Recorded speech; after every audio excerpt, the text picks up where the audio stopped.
감사합니다. 반갑습니다. 잘 지내셨죠? 네, 감사합니다.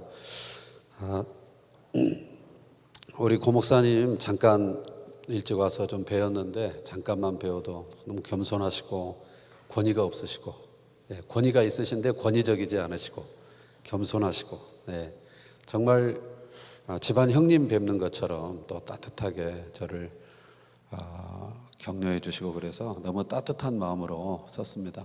제가 조금 변화가 있어요. 제 개인 신상이 이제 성경이 읽어지네로 사역하는 단체를 사직을 했어요. 8월 31일자로.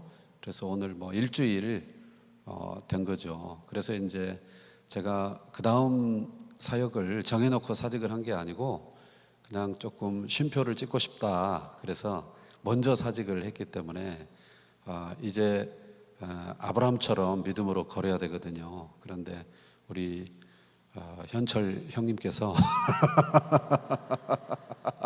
내가 안다 이렇게 따뜻하게 격려해 주셔서 너무 용기가 되고 감사합니다. 지금 이제 딸은 2001년생이고 아들은 2010년생인데 그 터울이 많습니다. 우리 작전이 애를 하나 키워서 그 애가 애를 키우게 하자. 그래 이제 늦둥이가 중학교 2학년인데 그 녀석이 100일 때부터 사역을 시작을 했으니까요. 그 녀석이 키가 이제 저만큼 컸는데 그만큼 세월이 간 거죠. 그래서 이제 새로운 변화 앞에 선 그 심정이 새로운 경험인 것 같아요. 그래서 또 하나님의 인도가 기대가 됩니다. 이렇게 나는 자연인이다. 자연인이 돼서 여러분과 함께 신약으로 만나게 된 것이 너무나 감사합니다. 저는 이제 태어나기는 용산에서 태어났는데 제 본적지가 나주입니다. 나주 혁신도시로 바뀌어서 다 사라져 버렸습니다. 큰 집이죠. 그리고 학교를 광주에서 다녔고 또 신대원을 서울로 갔고 또 부목사를 잠실에서 하다가 또 담임 목회를 하던 중에 이사역을 했었죠. 그래서 저의 재배지는 광주기 때문에 광주 사람이죠. 네, 제가 전에 말씀드렸지만 누문동에서 그 광고사 거리에서 학교 다닐 때 알바를 했기 때문에 은광교회를 제가 늘 그 주변에 서성이었습니다. 그리고 그 라디오 복음 방송을 틀면 늘 목사님 메시지가 나오고 그랬었기 때문에 그 소시적에 저에게는 그 정말 선망의 공동체였는데 그런 예배당에 와서 이렇게 말씀으로 교제한다는 것이 안 당해본 사람은 모릅니다. 부담도 크고 또 설렘도 있고 개인적으로는 굉장히 자부심이 들고 그렇습니다. 점심 드셨죠? 우리의 씨름은 혈과 육에 대한 것이 아니요 점심 때 잡아먹은 음식과의 씨름입니다. 이제 지금부터 시작을 해보겠습니다. 입신을 하든지 말든지 하겠습니다. 신약은 구약의 연장선상에 있습니다. 구약이다, 신약이다 할 때 약자는 언약입니다. 언약 그러면 약속, 이 말로는 조금 부족합니다. 약이라는 것은 굉장히 신학적인 용어를 함축해 놓은 것인데요. 그건 계약을 말하지 않고 언약을 말하는 것입니다. 계약은요, 집주인과 세입자 간의 계약 관계지 언약 관계가 아닙니다. 갑이라 한다, 을이라 한다, 이 계약 관계거든요. 고용하신 분하고 일하시는 분하고 계약 관계입니다. 한쪽이 그 계약상을 위반하면 자연적으로 해지가 되는 겁니다. 그러나 부모와 자녀 사이는 계약 관계가 아니고 언약 관계입니다.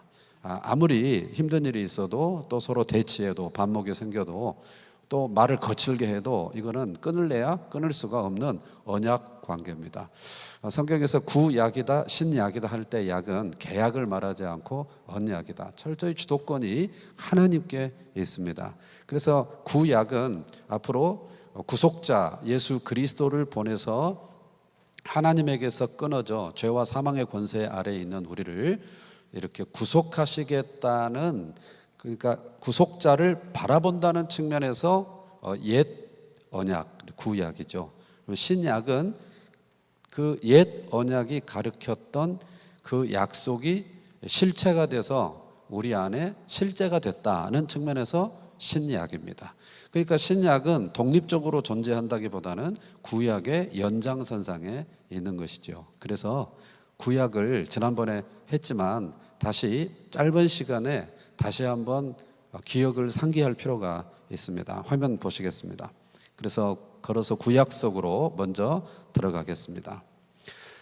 무한 반복입니다. 여러분은 반복해서 들으셔야 됩니다.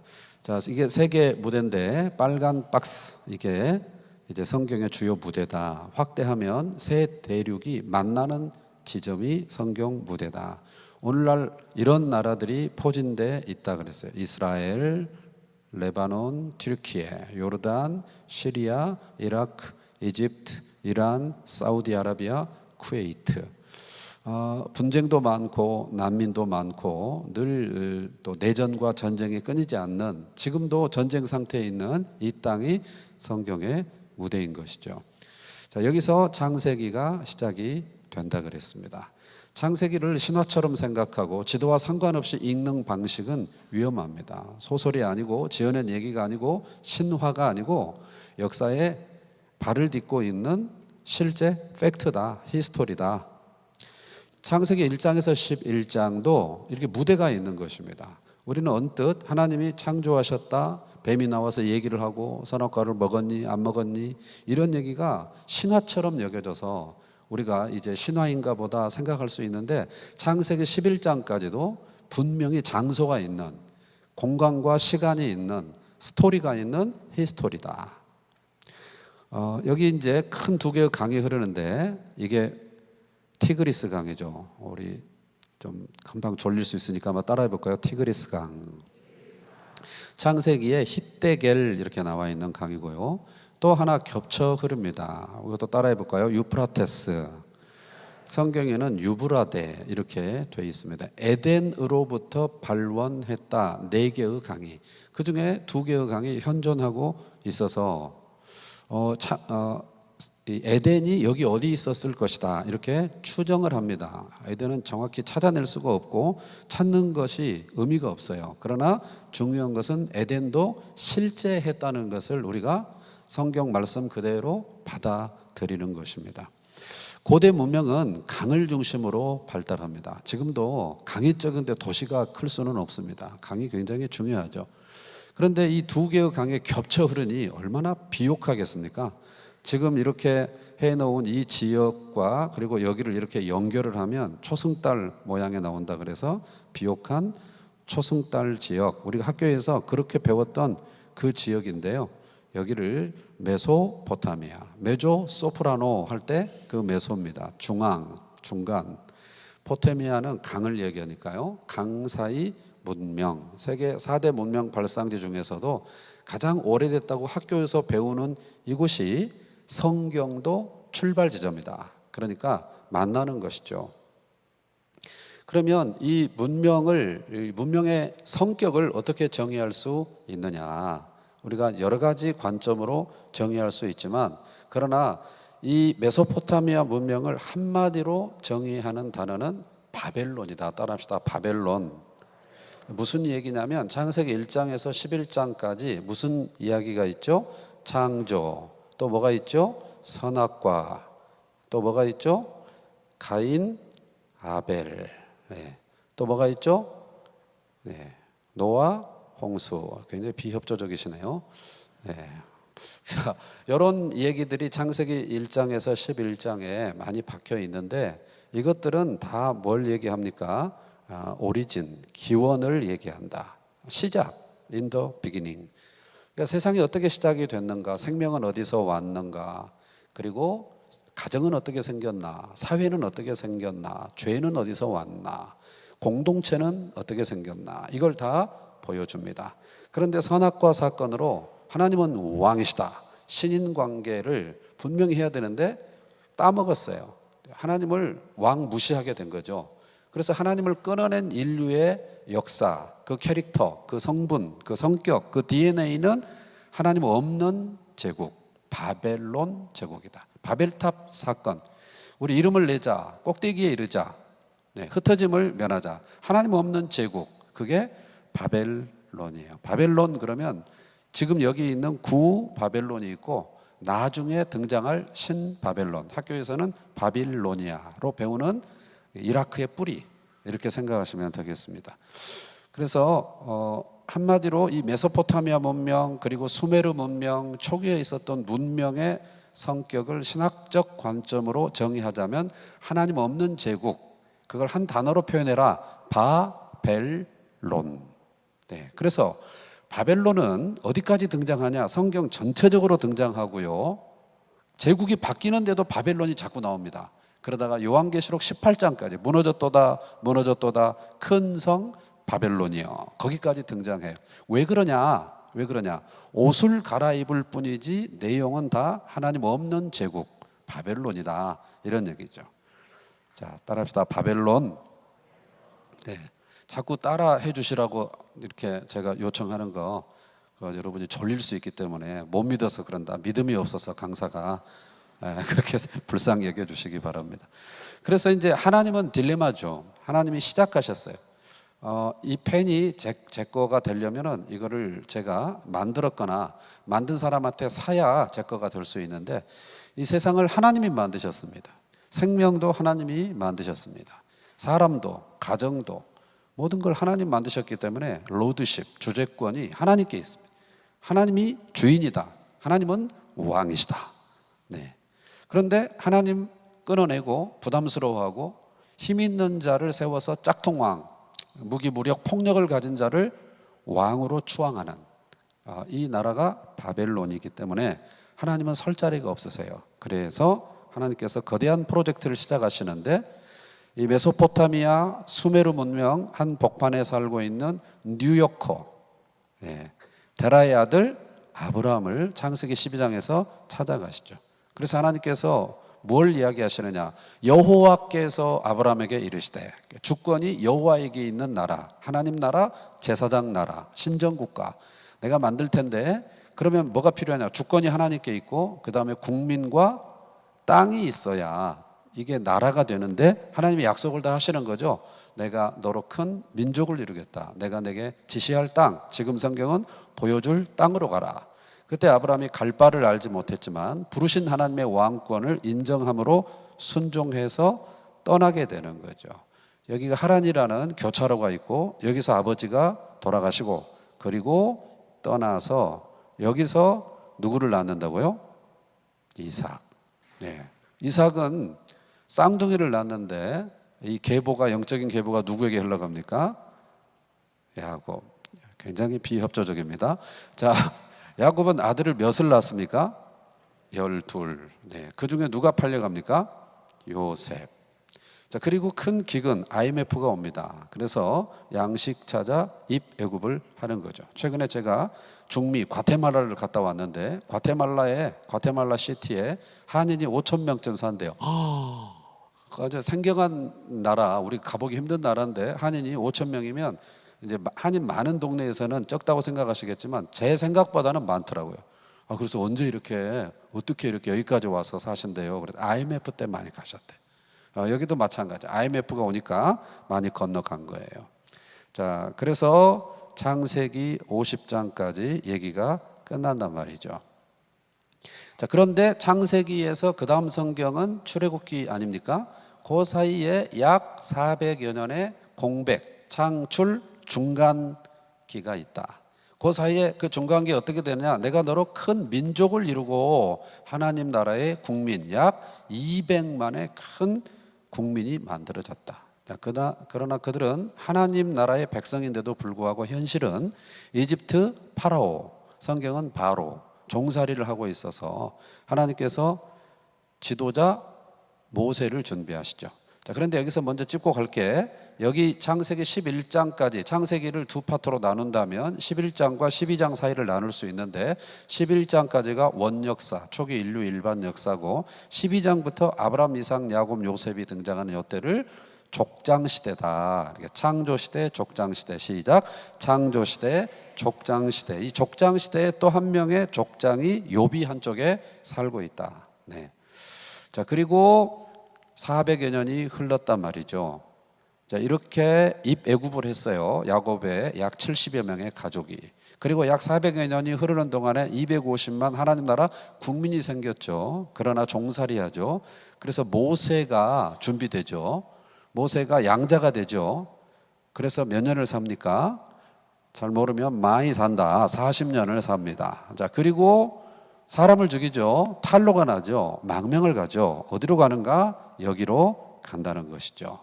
가서 장가를 가죠. 여기서 또 몇 년을 삽니까? 많이 삽니다. 40년. 80세가 됐습니다. 그때 하나님께서 시내산에서 사명 주시죠. 출애굽의 사명. 그래서 하나님의 권세를 가지고 가서 10가지 재앙으로 밀당을 하죠. 안 되죠. 마지막 뭘로 항복시킵니까? 장자의 죽음. 그 절기를 뭐라고 합니까? 재앙이 넘어갔다. 유월절. 그래서 유월절로 항복 받아내고 재물 들고 250만 이끌고 이렇게 오는데 2개월이 걸렸단 말이죠.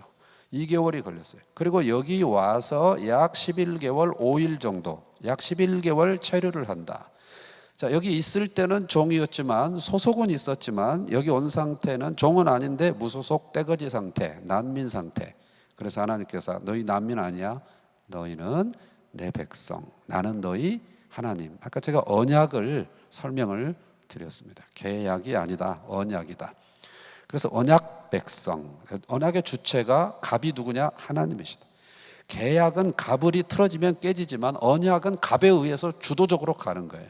그래서 하나님이 언약을 맺었고 언약 백성이 됐어요.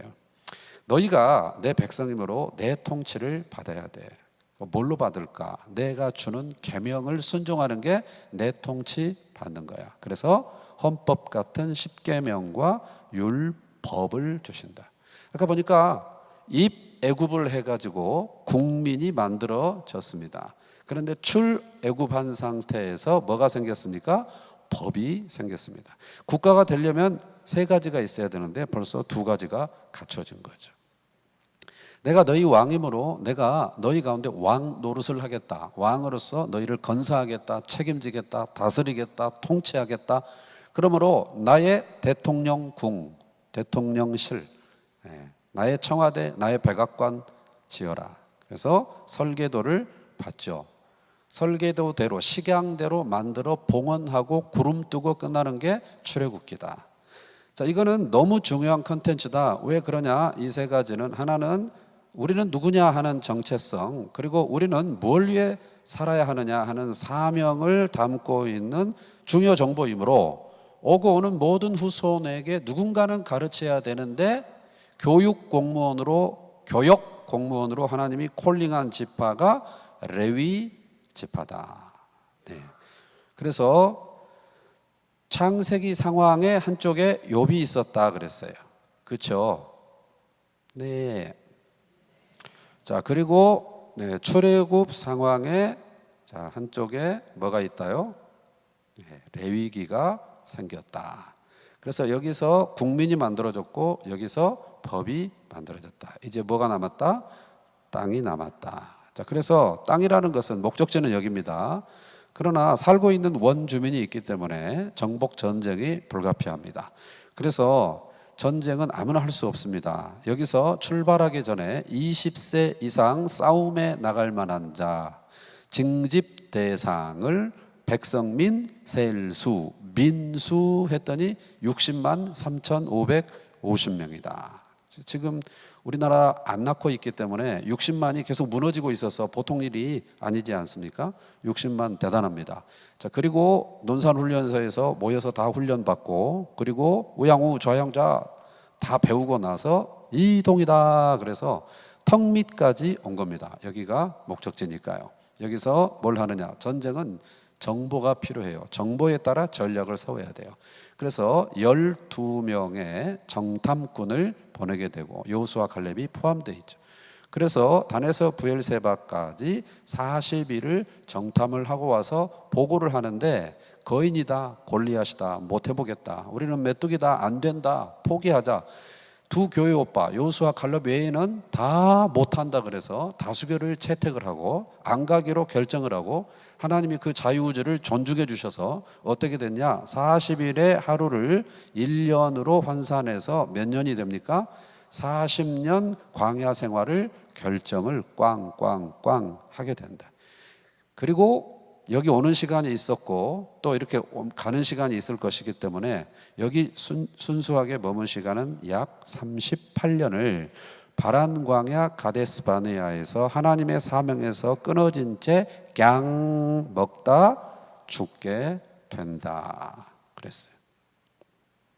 자, 그러면 38년이 흘렀기 때문에 20세 이상을 광야 1세대다 이렇게 얘기하고, 그 다음 세대가 일어나면 이 사람들이 광야 2세대인 거죠. 1세대가 다 죽었어요. 그리고 2세대가 성인이 됐어요. 세대가 교체됐어요. 그러나 지도자는 교체되지 않았어요. 여전히 누구죠? 모세가 얼굴이 바뀐 출애굽 2세대를 이끌고 이동이다 해서 에시온 게벨로 꺾어서 요단 동편, 에돔, 모압, 암몬, 아모리. 자, 여기가 에돔이고요, 여기가 모압이고요, 그다음에 여기가 암몬이고요. 이렇게 계란 흰자같이 위쪽으로 이제 이런 데는 아모리 땅이 이렇게 있는 것입니다. 그래서 모세가 이 아모리하고 전쟁을 했어요. 아모리가 전쟁을 걸어왔어요. 원래는 땅만 지나가자고 비자 신청을 했는데 전쟁을 걸어와서 요단 동편 땅을, 아모리 땅을 모세가 정복하게 되고, 그 정복한 요단 동편 땅을 다른 말로 따라합시다. 길르앗. 네, 그래서 길르앗 땅이 됩니다. 자, 백성민 셀수하고 출발, 가데스 바네아 38년, 요단 동편 모압까지 오는 광야 여정. 그래서 광야기 이렇게 하면 사실은 이름이 더 맞는데, 출발할 때 백성민 셀수가 있어서 이 광야기는 민수기가 됐다. 자, 그리고 모세는 가나안 땅을 간다 못 간다? 태반이 연락을 못 받으신 것 같은데요. 스팸 처리된 것 같습니다. 못 들어갑니다. 그래서 모세가 아직 시력이 튼튼한데도 하나님이 허락지 않으시고, 자기 사명이, 자기 구간이 여기까지고, 그리고 또 본인의 잘못도 있고, 그래서 모세가 떠나기 전에 마음이 안 놓여요. 왜 마음이 안 놓이냐? 이 모압에서 큰 사건이 있었거든요. 왜 그러냐? 이 모압 여인들이 속눈썹을 이따만큼 붙이고 히브리 남자들을 꼬실라이제이션, 이리 와봐, 이리 와봐, 이리 와봐, 봐봐. 그래서 제가 지금 이렇게 하는 게 체질이 안 맞으실 텐데, 이걸 전문 용어로 발악한다 이렇게 말을 합니다. 왜 발악해야 되냐? 밥 먹고 난 시간이라 그래요. 그래서 그 꼬실라이제이션에 히브리 남자들이 눈에서 코피가 나기 시작합니다. 그래서 들어가서 그들이 이 모압 여인들이 하는 그들의 페스티벌, 축제, 그 축제에 가담을 합니다.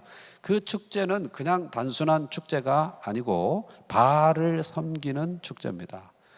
신 제사 의식이죠. 거기에 가담한 바알 부활 사건으로 하나님이 감염병으로 24,000명을 죽이는 초유의 사태가 벌어지는, 1세대는 여기서 그냥 죽죠. 2세대는 여기서 속도 유혹에 빠져서 바알이요 바알을 예배하죠. 이걸 놔두고 가야 하는 모세의 심정. 그래서 다에게 집합시켜 놓고 하나님 품에 가기 전에 모세가 피 맺힌 고별 설교를 남기는 게, 그게 신명기다. 그래서 신자가 되풀이한다 이런 뜻이 여기서 생기는 것이죠. 자, 갈릴리 따라해 볼까요? 갈릴리. 여기는 뭘까요? 요단강. 네. 여기는 뭘까요? 사해. 소금이 많아서 뭐라고 하죠? 염해. 네. 자, 그리고 아까 요단 동편 땅을 뭐라고 부른다 그랬죠? 네, 길르앗. 아는 건 CC에서 대답을 안 하시고 모르는 건 패스하시고 아무튼 대답을 안 하시는. 자, 일단 요단 동편 땅은 루벤, 따라합시다. 루벤. 같이 생겼죠. 같이. Do you know 같이? 같지파. 그 다음에 후라이드 반, 양념 반, 므낫세 반. 시작. 여기는 후라이드 쪽이고요. 나중에 양념은 이쪽에 붙어요. 같은 므낫세예요. 그래서 루벤, 갓, 므낫세 반. 시작. 루벤, 갓, 므낫세 반. 동작도 해보시기를 기대했는데 제가 너무 과도한 기대를 한 것 같아요. 다시 한번 해보겠습니다. 시작. 루벤, 갓, 므낫세 반. 이렇게 됐어요. 그러면 이제 모세 후계자가 누굽니까? 네, 잘 모르면 좋은 사람. 자, 여호수아가 여호수아 본 바다 앞으로 가세 빰빰빰빰 들어간다 그랬어요. 그래서 제일 먼저 여리고성 돌겠네 여리고성. 그 다음에 아이성. 거기가 중앙 허리예요. 거기가 여호수아가 속한 에브라임 지파 땅이 된다. 그 다음에 남쪽은 중앙대 연극영화과 출신들 기브온 지파가 이제 소품까지 준비해서 우리는 지나가는 나그네다, 죽이지 마라, 살려주면 힘든 일 다 해주겠다, 묻지도 않고 따지지도 않고 즉시 가입을 시켜줬어요. 이것 때문에 일어난 전쟁이 기브온 전투다. 그걸로 남쪽을 정복하게 되는 것이죠. 자, 그러면 이제 여기만 남았어요. 여기가 이제 신약으로 말하면 갈릴리라고 말하는 이곳인데, 뭐 고만고만한 세력이 산지에 있는데 제일 큰 세력이 하솔이고, 그리고 그 왕이 원빈 짝퉁 야빈이다. 지난번에 말씀을 드렸어요. 그래서 야빈이 이제 메롬 물가에 모여서 메롱 전쟁이 붙은 게 북부 전투다. 그래서 정복을 했다. 그래서 북쪽도 땅을 나눠줬다. 그래서 아브라함에게 내가 큰 민족을 이루겠다. 내가 내게 보여줄 땅으로 가라. 주권은 하나님께 있는 그런 나라를 하나님이 아브라함에게 약속하신 대로 다 실현이 됐다. 그러면 하나님을 왕무시하는 바벨론 세상 나라 속에서 이 나라는 하나님만 섬기는 나라가 됐는가를 보여주는 사사기. 이제 여호수아도 떠나요. 모세는 떠났죠. 여호수아도 떠납니다. 그러면 그런 굵직한 지도자가 떠났기 때문에 땅 빼앗긴 원주민들이 다시 땅을 탈환하기 위해서 전쟁이 계속된다. 그러나 좀 관점을 바꾸면 어떻게 되냐면, 이 땅에 들어간 백성들이 땅까지 갖춰지니까 정신이 혼미해져요. 어떻게 해요? 죄 지어요. 하나님 의지하지 않아요. 범죄해요. 세상 나라 같이 돼요. 그러니까 하나님이 몽둥이로 그 땅 거민들을 들어서 뭐 블레셋 뭐 다 해서 막 아말렉에서 때리는 거죠. 그러면 죽겠습니다. 잘못했습니다. 회개. 살려주세요. 그러면 하나님이 사사를 보내서 구원해줘요. 그럼 평안이 와요. 그러면 또 죄 지어요. 그러면 또 하나님이 때려요. 그러면 또 잘못했습니다. 그럼 또 하나님이 사사를 보내서 구원해줘요. 이 사이클이 계속되는 거예요. 이거를 뭐라 그러냐, 전문 용어로 세 자로 말할 수 있어요. 따라합시다. 나갔다. 그래. 똑같아. 성경 이야기가 우리 사는 거랑 똑같아. 자, 그래서 그때는 이제 왕정 시대가 아니고 이제 사사 시대인데, 이 여호수아 때부터 모세 이후에 사사 시대가 시작이 된 건데, 이렇게 전쟁이 계속되면서 백성들은 뭘 느끼냐? 고대 전쟁은 왕들의 전쟁이에요. 누가 왕인가? 지금 누가 왕이죠? 왕은 아니지만 누가 최고 리더십입니까? 통치자입니까? 백성들의 지지를 받은 사람, 다득표자가 지금은 최고 통치자가 되는데, 그 당시에는 힘센 사람이에요. 전쟁에 능한 사람, 전쟁에서 우리 생명을, 재산을 구원할 자가 왕이에요. 그리고 당시에 왕이 누구냐? 전쟁 전문가가 왕이다 그 말이죠. 깡패가 왕이에요. 조폭이 왕이에요. 그래서 막 골리앗 같은 사람을 밀고 오는 거예요. 근데 문제는 우리나라는 왕이 누구죠? 아니, 여기서 말하는 우리나라는 대한민국을 말하는 게 아니고, 성경 나라는 왕이 누구죠? 하나님. 네, 하나님. 그래서 하나님이 이제 투구 쓰고 뭐 지금 이 나라 통치자가 마음에 안 들어서 대답을 안 하신 건지 뭐 잘 모르겠습니다만은 어쨌든, 네. 그래서 이제 전쟁이 계속되는 거예요. 근데 하나님이 왕이시기 때문에 하나님이 나가 싸울 수가 없어요. 그래서 그 사람의 전투 역량과 아무 상관없이 전쟁은 여호와께 속한 것인즉, 그래서 아무라도 뭐 턱뼈를 들고라도 막대기를 들고라도 나가서 싸우면 이기는 거예요. 네, 이기는 거예요. 그런데 불안한 거죠. 이번에는 이겼는데 다음에는 못 이길 것 같아. 그래서 백성들이 사무엘 시대에 당신은 늙었고 당신 자녀들에게 리더십이 넘어가야 되는데 당신 자녀들은 유전무죄, 무전유죄. 왜냐하면 사사라는 말이 재판관이라는 말이에요. 시시비비를 가려주는 거예요. 그런데 완전 무전유죄, 유전무죄 하고 있으니 당신네 자녀들한테 이걸 넘길 수가 없다, 리더십을. 그때 백성들이 요구하는 게 뭐냐면 다른 나라와 같이 되어 우리에게도 왕을 주십시오. 그래서 하나님이 내가 직접 지경하는 게 좋아, 그래도 필요 없습니다, 왕을 주옵소서. 그래서 나라 시스템이 바뀌게 되는 거죠. 하나님께서 딜레마에 빠져. 내가 왕인데 나를 또 왕 무시하네. 나를 왕 무시해서 왕 예배하는, 왕 존중하는 나라를 만들었더니 또 왕 무시해. 그렇다면 독특한 왕, 유니크한 왕을 줘야 되겠다. 어떤 왕? 이 나라의 진짜 왕은 내가 아니고 하나님이시다. 하나님은 왕이시다. 시작. 그런 입장을 가진 왕을 줘야 되겠다. 그래서 사사 시대에 약 400년 가까운 시대에 우리가 300용사로 잘 알고 있는 기드온이 전면에서 활동할 때 하나의 가정사가 펼쳐지는데, 유대 땅 베들레헴에 살던 가정이 IMF를 만나서 이주를 하는 거죠. 모세가 고별 설교했던 모압 땅으로. 거기서 집안의 남자들이 다 죽어요. 그래서 다시 베들레헴으로 돌아오죠.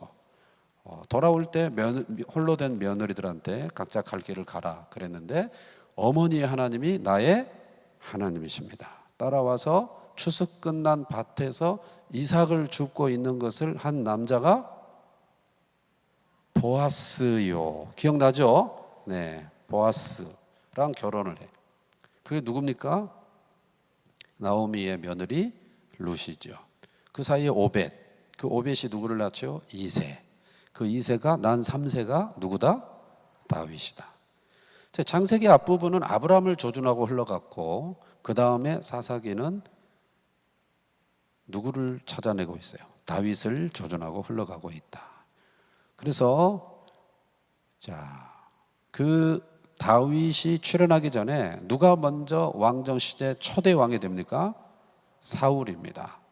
그러나 이 사울 왕은 하나님은 왕이시다, 이게 안 되는 사람이에요. 짐이 법이다, 내 마음대로 한다, 제사도 자기가 드리고 하나님이 다 진멸하라고 그래도 좋은 건 빼돌리고 자기 마음대로 하는 왕, 이런 버리는 카드예요. 그때 누가 망명을 다닙니까? 다윗이 망명을 다니다가 유다 헤브론에서 7년 6개월 먼저 통치를 하고 사울 사후에야 동일왕국 왕이 되는. 사무엘상은 지도자가 사무엘이니까 책 이름이 이렇게 되어 있는데, 내용을 보니까 다윗을 얘기하고 있는데, 사무엘상은 다윗의 고생사, 사무엘하는 다윗이 왕이 돼서 통치한 통치사. 그래서 주인공이 다윗이다. 그러면 다윗은 정말 하나님은 왕이시다가 됐느냐? 됐다. 뭘 보면 아나? 시편을 보면 안다. 150편까지 있는 시편의 73편이 아예 대문에 다윗이 썼다고 되어 있다. 시편은 뭐냐? 하나님은 왕이시다. 예배했던 증거. 모든 현직 왕은 자기를 숭배하게 한다. 자기를 높이게 해, 신격화해. 이 왕은 이상해. 하나님이 진짜 왕이다, 나는 대리다. 자기도 높이고 백성들도 높이게 하는. 다윗의 꿈에도 소원은 뭘 짓는 거였습니까? 성전입니다.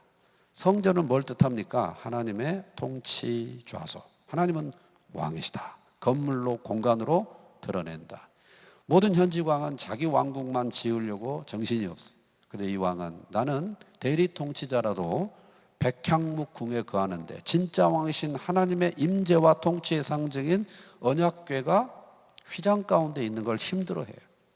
그는 우리와 똑같은, 유혹을 받으면 넘어지는 똑같은 죄인이지만 그 중심에 이 나라에 대한 이해가 똑바로 되어 있어요. 이 나라의 주인은 하나님이다. 아멘입니까? 예. 듣고 계십니까? 듣는 척 하십니까? 매우 헷갈립니다.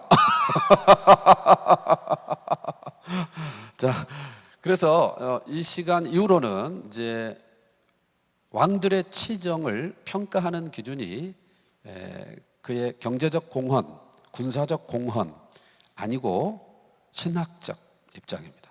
그가 하나님의 왕권을 인정하는 왕이었냐, 그렇지 않은 왕이었냐. 그걸 한마디로 다윗의 길로 갔느냐, 다윗의 길로 안 갔느냐. 그래서 잣대가 기준이 누구다? 다윗이다. 그러면 그 아들이 누구죠? 솔로몬. 그 솔로몬으로 시작되는 태정태세 문단세 조선왕조 실록 그게 열왕기다. 열왕기. 네. 자, 솔로몬은 어땠는가? 수능 끝나기 전까지는 교회를 잘 나왔다. 그래서 그때 큐티집도 쓰고 설교집도 쓰고 해서 그의 이름으로 잠언 전도서 아가서가 나왔다. 수능이 끝나더니 지금까지 안 나타난다. 뭐하고 있나 봤더니 오토바이 바라바라 뒤에다가 자매를 1000명을 갈아치우면서 다니더라. 네, 여기도 솔로몬과가 있을 거예요. 안 보여 그 뒤로. 그래서 고등학교 다닐 때까지 아버지 신앙 때문에 잘하더니 대학 가서 휴거됐다. 이게 솔로몬이에요. 다윗의 길로 가다가 배도한 샘플 솔로몬. 그 아들 르호보암 때는 남북이 갈라져요. 신하 여로보암이 10지파를 끊어먹었죠. 국호는 북쪽이 가져가서 북이스라엘, 남유다. 나라가 두 동강 났어요. 우리나라 같죠? 그러나 성분 분석하면 도친 개친 그놈이 그놈 뭐 묻은 게 똑같다. 어떻게 똑같냐? 하나님도 섬기고 바알도 섬기는 혼합주의 국가가 됐다. 하나님이 원하시는 나라는 하나님만 섬기는 나라였어야 되는데, 그래서 열왕기 하상황에 이런 나라 필요 없다. 정체성과 사명을 잃은 하나님을 끼워 섬기는 이 나라 망한다는 빨간 카드 경고장 레드카드 12권이 열왕기 하상황에서 대거 등장을 하게 된다. 덕분에 성경은 두꺼워졌다. 자, 하나님께서 망한다 그랬으니 예언대로 망할 수밖에 없다. 왜? 역사의 주관자는 하나님이시고 하나님이 대언자를 세워서 선포하셨으니 부도가 안 나요. 그대로 돼요. 말씀은 실제가 되는 거예요. 어떻게 그 예언이 일어나는가? 성취가 되는가? 자, 여기 북이스라엘인데 BC 722년 아수르가 한 방에 북이스라엘이 망했다. 예언대로 망했다. 그러나 북쪽이 망하고 남쪽은 136년 정도 더 유지가 됩니다. 그러면 그 사이에 국제 정세가 변했는데 아시리아의 시대가 저물고 패권이 바빌로니아. 아까 창세기의 구바벨론이라면 여기는 신바빌로니아에 의해서 BC 609, 605, 597, 586 단계적으로 망한다. 북쪽은 한 방에. 그러나 남쪽은 단계적으로 망하다 보니 포로가 발생한다. 포로 유수. 그래서 무대가 양분된다. 무대 A 예루살렘, 그리고 무대 B 포로지. 무대 A 만국의 과정을 눈물로 지켜보는 눈물의 선지자 예레미야가 있다. BC 605년에 한 무더기에 포로가 끌려가는데 그 안에 다니엘이 있다. BC 597년 8년 뒤에 여호야 긴 왕과 함께 끌려가는 사람이 있으니 그게 에스겔이다. 자, 나라가 아직 안 망했어요. 거의 망했어요. 그러니까 왕정이 아직 살아있는 상태에서 포로기가 발생을 해요. 그러니까 꼭두각시 왕조겠죠. 그 상황에 불안한 백성들이 무대의 예레미야에게 물어봅니다. 이 나라의 왕은 하나님, 이 나라는 하나님 나라, 하나님보다 더 선왕 없고 하나님 나라보다 강한 나라 없을 테니 이 나라 안 망하죠? 이 질문 앞에 예레미야는 뭐라고 그러냐? 하나님이 힘없어서가 아니라 이 나라가 하나님 나라 꼴이 아니므로 하나님이 이방 나라를 몽둥이로 써서 심판하신다. 그러나 하나님 힘없어 망하는 게 아니므로 70년 후에 돌아온다. 어마어마한 예언을 하게 된다. 다니엘은 총리라 만나기 어렵고 에스겔한테 포로 백성 장로들이 찾아와서 물어봅니다. 우리가 무대 A에 두고 온 성전의 운명은 어떻게 됩니까? 그래서 에스겔의 몸은 여기에 있는데 여기 상황을 하나님이 다 보여주셨더니 하나님의 왕권, 하나님의 통치, 그의 거룩을 드러내야 될 성전의 꼴이 우상 엑스포장이 됐다. 그래서 이거는 망할 수밖에 없다. 무너질 수밖에 없다. 그러나 하나님이 힘없어서 무너지는 게 아니기 때문에 다시 제자 세울 건자 다시 때가 되면 세워진다. 무대 A와 무대 B를 한마디로 예언을 이야기하면 어떻게 되는가? 따라합시다. 심판하시나 회복하신다. 네. 자, 이 예언이 깜빡깜빡 남은 상태로 창출, 민수, 삿삼, 꽝 열왕기하 25장에서 망했다. 자, 그러나 뭐가 남아있다? 깜빡깜빡 돌아온다, 재건된다, 회복의 예언이 남아있다. 어떻게 될 것이냐? 진짜 70년 뒤에 어떻게 됐나? 바벨론 때 끌려갔는데 이 바벨론 땅의 주인이 메데 바사, 페르시아, 지금 이란의 뿌리 바뀌었어요. 이라크의 뿌리에서 이란의 뿌리로 바뀐 거예요. 그 초대 왕이 BC 538년에 고레에 돌아가라 고레스 왕이 칙령을 내려서 그 이듬해에 총독 스룹바벨 대제사장 예수와 팀 리더십이 중심이 돼서 돌아옴으로써 무대 A에서 예언했던 예레미야 예언이 성취가 됐다. 그러면 누구 예언이 남아 있습니까? 좋은 사람의 예언이 남아 있겠죠. 에스겔의 예언이 남아 있죠. 에스겔은 뭘 예언을 했죠? 뭐가 무너지는데? 성전이 무너지는데 다시 세워진다. 그래서 이 사람들이 성전 재건에 들어가는 거죠. 자, 그런데 이 북쪽이 먼저 아수르에 망했었죠. 네. 이 북쪽이 망할 때 이 아수르가 잡아먹고 나서 어떤 정책을 폈냐면 강제 이주 정책을 펴서 피를 막 섞여버렸어요. 봉기를 원천 차단하는 거예요. 그래서 망한 뒤로는 이제 국호가 없어졌기 때문에 사마리아인 이렇게 부르게 되는데, 사마리아인은 피 섞인 더러운 놈, 괄호 열고 닫고 이런 표현이에요. 이 사마리아인들이 성전 재건을 방해를 해서 오랫동안 중단이 되는 거예요. 그럼 하나님의 약속은 뭐죠? 성전이 재건이 돼야 돼요, 안 돼야 돼요? 네, 말씀대로 돼야 되잖아요. 그래서 하나님이 성전 재건을 위해서 응원단을 보내는 거예요. 성전 재건 할래 안 할래? 할래 안 할래? 할게요. 슥슥슥슥. 기억나죠? 네. 그러니까 이제 저도 되게 유치하고 안 하고 싶은데 어쩔 수가 없어요. 그래서 정말 에스겔의 예언대로 재건이 됐어요. 예레미야의 예언대로 돌아왔고 에스겔의 예언대로 재건됐는데, 그들이 똑똑해서 한 말이 아니라 하나님께서 예언이라는 것은 예탁, 예금, 맡길 예, 하나님께서 그 입에 맡기신 말씀을 선포한 거죠. 그러니까 그 예언의 주체이신 하나님은 역사의 주관자가 맞습니까? 맞습니다. 자, 열심히 이제 성전을 재건해 놨는데 무대 B에서 무슨 일이 있느냐? 여기서 몇 년 살았죠? 바벨론에서 70년, 두 세대가 지났죠. 그리고 굉장히 풍요로웠습니다. 안정적이었습니다.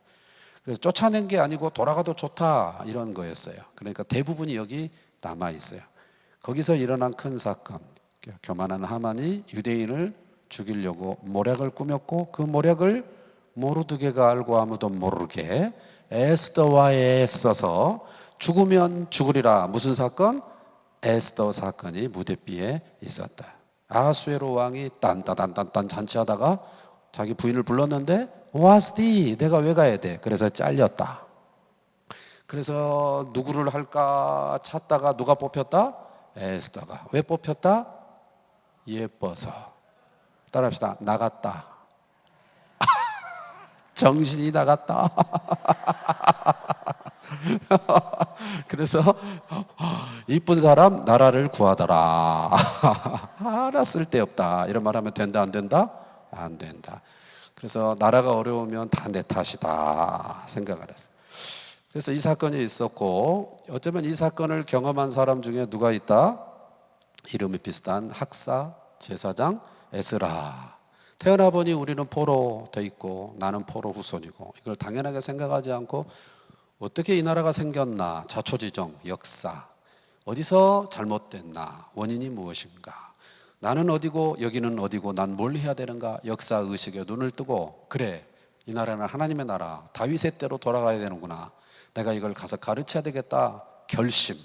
그래서 아닥사스다 왕에게 재정과 인증서와 이런 모든 걸 다 지원을 받아서 포로 귀환단을 모집해서 2차 귀환을 합니다. 에스라가 와서 얼마나 애쓰는지 몰라요. 자, 재건 수룹바벨 성전 앞에서 이제 다시 훼손된 정체성을 다시 세워야 되는 거예요. 사명을 고양시켜야 되는 거예요. 그래서 부흥운동을 해요. 말씀 부흥운동. 그걸 뭘로 하느냐? 역사를 가지고. 어디서 어디까지냐 범위가. 창세기 아담부터 고레에 돌아가라 고레스가 칙령대로 우리가 여기 와 있는 거예요. 여기까지 하니까 그 범위가 되게 길어서 역대기다. 그리고 포로귀환 과정을 애쓰라 정리해서 애써서 정리해 놓은 포로귀환 시대의 역사서가 에스라서다. 그렇게 열심히 성경 공부 부흥운동과 신앙개혁과 사회개혁을 주도하고 있을 때 동역자 한 명이 사명을 받아서 무대 B에서 A로 오게 되는데, 사명을 네자로 사자성어로 하면 뭘까요? 사서고생. 사서고생하러 누가? 느헤미야가 사서고생하러 오게 됩니다. 총독의 자격으로 와서 국가 세콤을 하는 거죠. 네, 52일 만에. 그러면서 에스라와 약 12년 정도 동역을 해요. 중간에 갔다 오기도 하고요. 네, 거의 끝났죠 이제. 그런데 어떻게 되느냐? 아니 성전을 재건해, 이게 이렇게 백성들이 온다는 자체가 보통 헌신이 아니에요. 왜냐하면 70년 살았다 그랬잖아요. 안정됐어요. 풍성해요. 미국으로 이민 갔는데 거기서 터가 잡혔어요. 잘 살아 이제. 벤츠 타고 다녀. 그런데 우리나라는 망했어. 근데 다시 돌아갑시다 그러면 몇 명이나 움직일까요? 안 움직이는 거예요. 네. 근데 여기 돌아온 사람들은 대단한 애국심, 대단한 신앙의 사람들이. 그래서 왔어요. 그래서 성전 재건을 할 때 어려움이 많았잖아요. 근데 다시 재건을 했죠. 그리고 느헤미야가 와서 성벽도 재건했어요. 그러니까 이 사람들이 뭘 기대하느냐? 옛날의 영광, 솔로몬 성전을 지었을 때 불이 떨어지고 하나님의 임재와 통치의 상징인 구름, 쉐키나가 막 눈앞에 가득하고 이런 걸 기대했는데 아무 일도 없는 거예요. 이 고생을 하고 이 헌신을 했으면 무슨 일이 일어날 줄 알았는데 아무 일도 안 일어나. 그래서 어떻게 될까요? 사람들 마음에 열정이 사라집니다. 형식은 있는데 열정은 사라집니다. 그게 어떤 시대의 상황이냐? 말라기 시대의 상황이에요. 하나님의 사랑을 의심하고요. 그래서 총도 같아도 못 바칠 거를 주께 드리네 막 이러고 있는 거예요. 그래서 하나님께서 누가 문 좀 닫아버려라, 저 얼굴에 똥을 좀 발라라, 막 이렇게 할 만큼 형식만 남아있고 열정이 사라진 시대에 그렇게 하지 말라, 그렇게 하지 말라기가 등장을 한다. 그런 뜻은 아니다. 이 말라기가 무슨 예언을 하느냐? 주가 그의 성전에 갑자기 임할 것이다. 그건 뭐예요? 그리스도가 오신다는. 그러나 그가 이르기 전에 엘리야를 먼저 보낸다. 엘리야는 열왕기하 2장에 죽음을 보지 않고 승천했어. 언젠가 올 거야. 아무도 말을 하지 않았는데 말라기가 드디어 말을 해. 그분이 온다는 거예요. 그분이 와서 뭐 하느냐? 임하실 주의 길을 준비하고 사람들을 돌이키게 하는 일을 할 거야. 그러면서 구약 끝 끝내버린다 그 말이죠. 자, 오늘 본문 마태복음 보십시다. 성경 가지고 오셨어요? 오늘은 안 가져오셔도 괜찮은데 내일부터는 가지고 오셔야 됩니다. 볼펜하고요. 형편이 웬만하면 볼펜은 꼭 가지고 오십시오. 자, 마태복음 11장 해보세요. 우리 목사님께서 읽어주셨는데요. 자, 마태복음 11장에다가 정상적으로 돈을 주고 산 성경에는 책갈피, 이게 실이 두 가닥 있어요. 여기다 11장에 실을 넣읍시다. 그리고 구약 끝 말라기에 가봅시다. 갖다 다시 옵시다. 말라기 3장을 봅시다.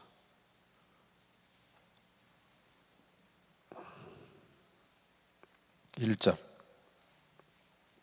3장 1절 말라기 찾으셨나요? 네, 같이 읽읍시다. 시작. 만군의 여호와가 이르노라. 보라, 내가 내 사자를 보내리니 그가 내 앞에서 길을 준비할 것이요 또 너희가 구하는 바 주가 갑자기 그의 성전에 임하시리니 곧 너희가 사모하는 바 언약의 사자가 임하실 것이라. 주가 임하셔요. 그의 성전에 임한다는 것은 영원한 하나님의 왕권을 가지고 그리스도가 오신다는 거예요. 그런데 그 주가 임하시기 전에 사자를 보내, 메신저를 보내. 예? 외치는 자의 소리를 보내, 메신저를. 그래서 그가 뭐 어떻게 해요? 길을 준비해, 예비해요. 예. 자, 4장으로 가보시죠. 4장. 5절에 보니까 그 주가 임하시는 날, 그의 성전에 갑자기 임하시는 여호와의 크고 두려운 날이 이르기 전에 4장 5절 내가 선지자 누구를 보내요? 엘리야를 보내면 그가 어떻게 하냐? 아버지의 마음을 자녀에게로 돌이키게 해요. 아버지의 마음, 하나님의 마음을 하나님이 지금 진노하셨어요. 심판하셨어요. 그런데 다시 자기 백성을 향해서 마음을 돌이키시려고 누구를 보낸단 말이죠. 선지자를 보내고 주님을 보내. 그리고 또 자녀들의 마음을 아버지에게 돌이키게.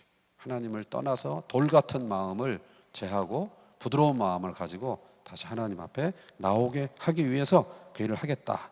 거기다가 마태복음 11장 이렇게 써놓읍시다. 말라기 4장 5절 6절에다가 마태복음 11장 써놓고 가십시다. 오늘은요 걸어서 신약 속으로 구약에서 신약으로 걷기거든요. 지금 이게 구약 끝인데 신약으로 탁 한 발 뛰어야 됩니다. 그러면 아까 책갈피 실로 딱 잡아놨던 마태복음 11장으로 뛰는 이 사이가 400년이 흐르는 거예요. 지금 우리는 400년을 손가락 하나로 넘기는 거예요. 자, 넘겼어요. 그럼 어떻게 되느냐? 자, 4장에 보니까 10절 기록된 바 보라 내가 내 사자를 네 앞에 보내노니 그가 내 길을 네 앞에 준비하리라 하신 것. 자, 이게 방금 봤던 어디입니까? 말라기 4장이죠. 똑같죠? 이걸 지금 빨간 글씨로 되어 있죠. 여러분 성경에. 빨간 글씨는 누구 말씀이에요? 예수님 말씀. 예수님께서 말라기 선지자 예언을 인용하시면서 이 말씀이 누구를 두고 하는 이 사람에 대한 말씀이다. 이 사람이 누구냐? 11절에 내가 진실로 너에게 말하노니 여자가 낳은 자 중에 누구? 세례 요한. 말라기가 엘리야를 지칭하면서 오리라고 한 사자가 누구다? 세례 요한이다. 세례 요한보다 여자가 낳은 자 중에 큰 이가 없다는 것은 평균 2점 몇 킬로, 3점 몇 킬로 낳았는데 산부인과에서 세례 요한은 7kg로 낳았다. 뭐 이런 뜻일까요? 죽을 뻔했다. 이런 뜻일까요? 아니고 구약에 아까 말씀드린 대로 구약에 있는 사람들은 오실 그리스도를 모형 안에서 그림자 안에서 실루엣만 보고 약속을 바라보고 있어요. 오실 그리스도를 바라봤어요. 그런데 세례 요한은 어떤 사람이냐면 그리스도를 목격하면서 보라 세상 죄를 지고 가는 하나님의 어린 양을 보라. 그러니까 제일 큰 사람인 거예요. 그리스도를 직접 대면해서 그리스도를 증언하는 사람이니까.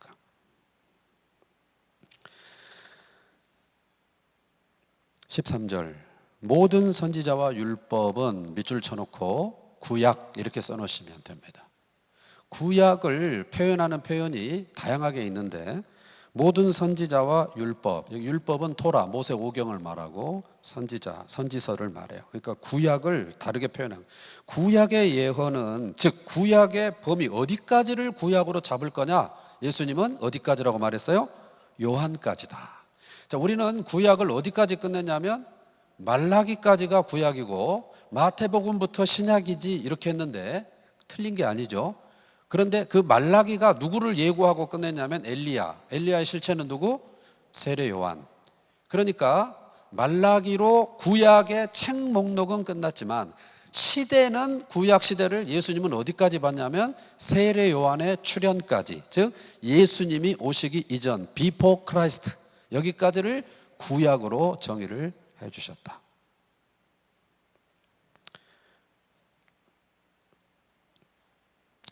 (14절) 만일 너희가 즐겨 받을진대 시작 오리라 한 엘리야가 곧 이 사람이니라. 이렇게 연결이 되는 거예요. 자,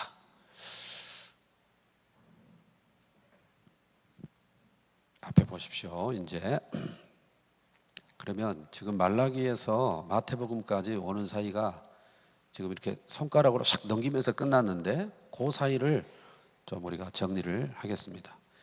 창세기에서 아까 말씀드렸어요. 출애굽기 사이에 공백이 어느 정도 있다 그랬죠? 네, 잘 모르면 마이라도 대답을 하세요. 네, 약 400여 년이 있었다. 창출 중간기가 있었다.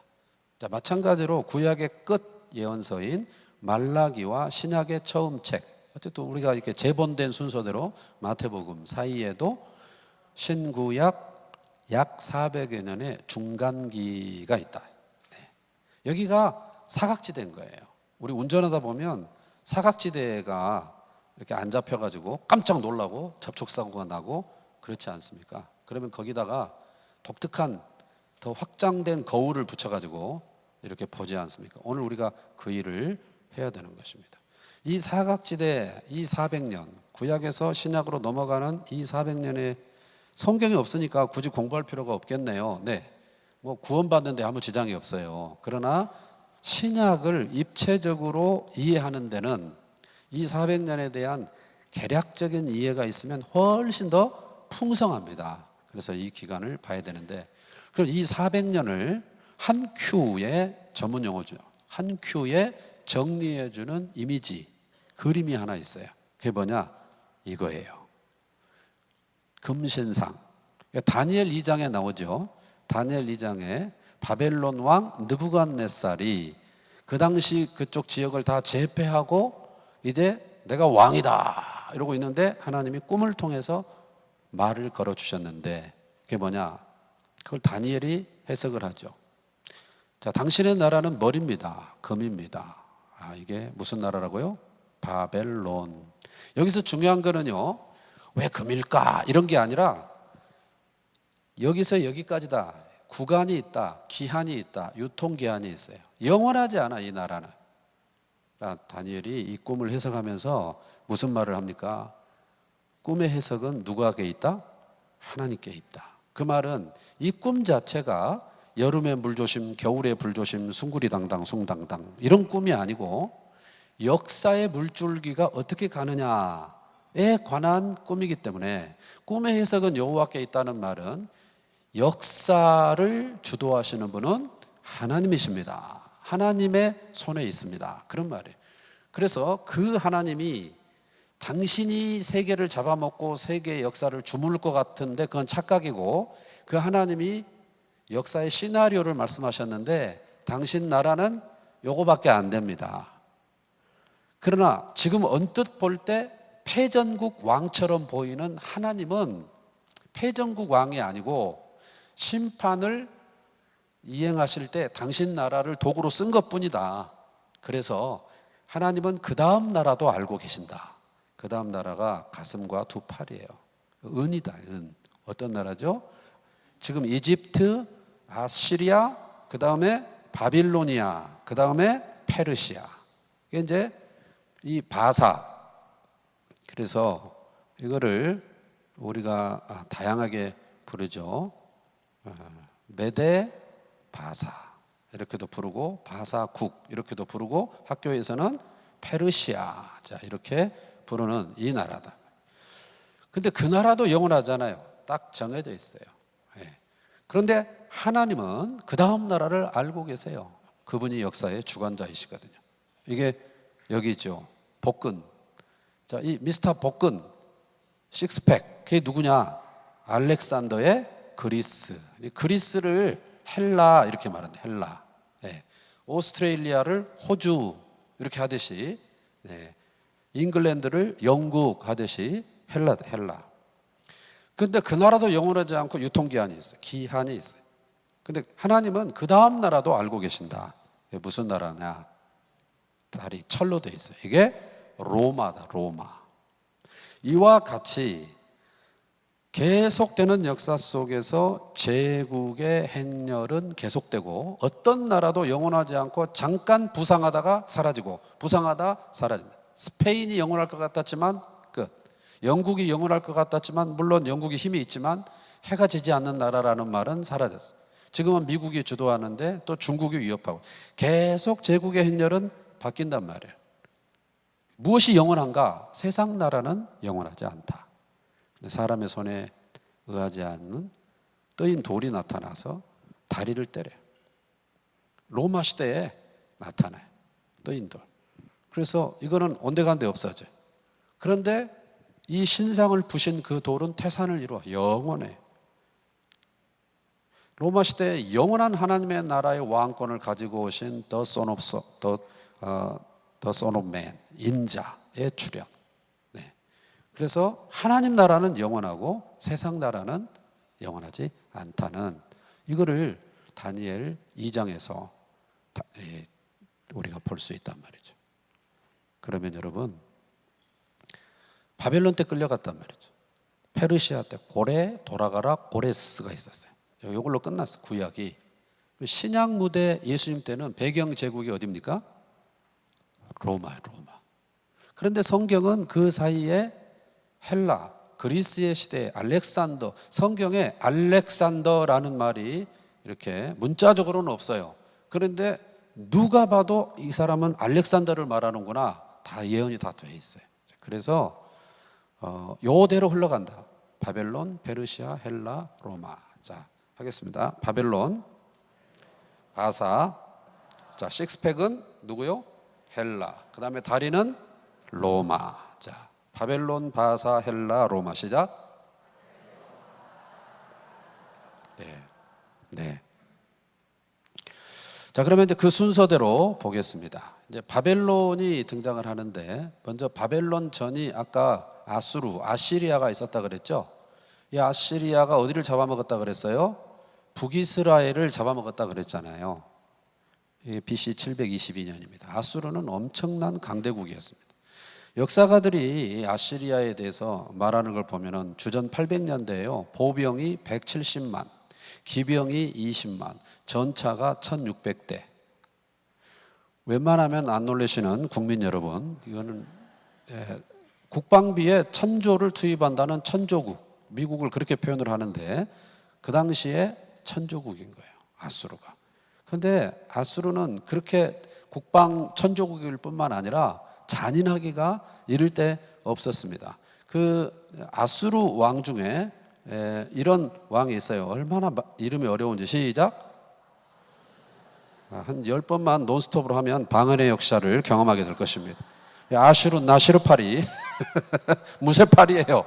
이 사람이 어떻게 했냐, 막 정복을 하고 잡아오고 죽이고 그러는데요, 그 자기 적대국 사람들을 끌어와서 살가죽을 벗겨가지고 그 가죽으로 막 기둥을 감아놓고 또 거꾸로 박아서 사람을 말뚝처럼 쓰고 또 막 수족을 잘라서 쌓아놓고 가죽으로 벽지를 하고 이렇게 잔인했습니다. 그러니까 이제 이렇게 잔인하기 때문에 뭐가 반발이 거세겠죠. 그래서 잔인하게 하되 반발을 원천적으로 막는 정책이 강제 이주 정책이었어요. 피를 섞어버리는 거예요. 그래서 사마리아 북이스라엘 마지막 왕 호세아 때 열왕기에 보면은 망하고 나서 막 피를 섞는 장면이 나와요. 근데 혼혈이 되는데 피만 혼혈이 되는 게 아니라 신앙이 섞여버리는 거예요. 정체성을 잃어버리는 거예요. 그래서 사마리아인 그 말은 굉장히 무시하는 말인 거예요.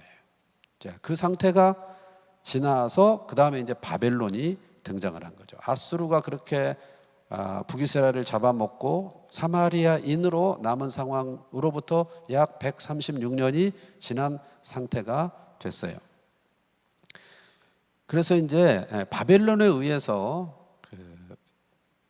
이제 망하는 거죠. 아수르가. 그리고 이 바벨론이 이제 남유다를 때리는 거죠. 이게 신바빌로니아다 그랬어요. 그러면 이 바벨론의 왕이 아까 다니엘 2장과 4장에 느부갓네살 왕이 있었어요. 그렇죠? 갓 4살짜리. 근데 5장에 보면은 메네 데겔 우바르신, 이 벨사살 왕인데 나보니두스라는 사람하고 공동 통치를 하는 바벨론의 마지막 왕, 잔치하다가 끝장나죠? 네, 캘리그라피의 힘, 메네메네 데겔로 바르신, 끝나. 자, 여기를 누가 그렇게 하느냐 그러면 혜성처럼 나타난 아까 메데 바사, 바사의 고레, 돌아가라 고레, 이 고레스 왕이 이 바벨론을 무너뜨렸다. 바벨론은요 한 90년 갔는데 우리가 70년 종살이했죠. 그런데 어마어마한 성벽을 가지고 있었어요. 성벽 두께가 전차가 2대가 다닐 만큼, 교통할 만큼 두꺼운 천연 요새. 그런데 이 페르시아에 의해서 망했단 말이에요. 이 페르시아의 이제 아까 말한 대로 메데바사다. 우리가 그 정식 가게가 아니고 여기 이렇게 그 리어커 같은 거 갖다 놓고 하는 걸 메데라 그러죠. 그 메데가 아니고 이 메데, 성경에 잠깐 등장하고 사라집니다. 왜 그러냐면은 바사의 병합이 됩니다. 이 바사는 영토는 이제 메데가 바사보다 더 컸어요. 여기가.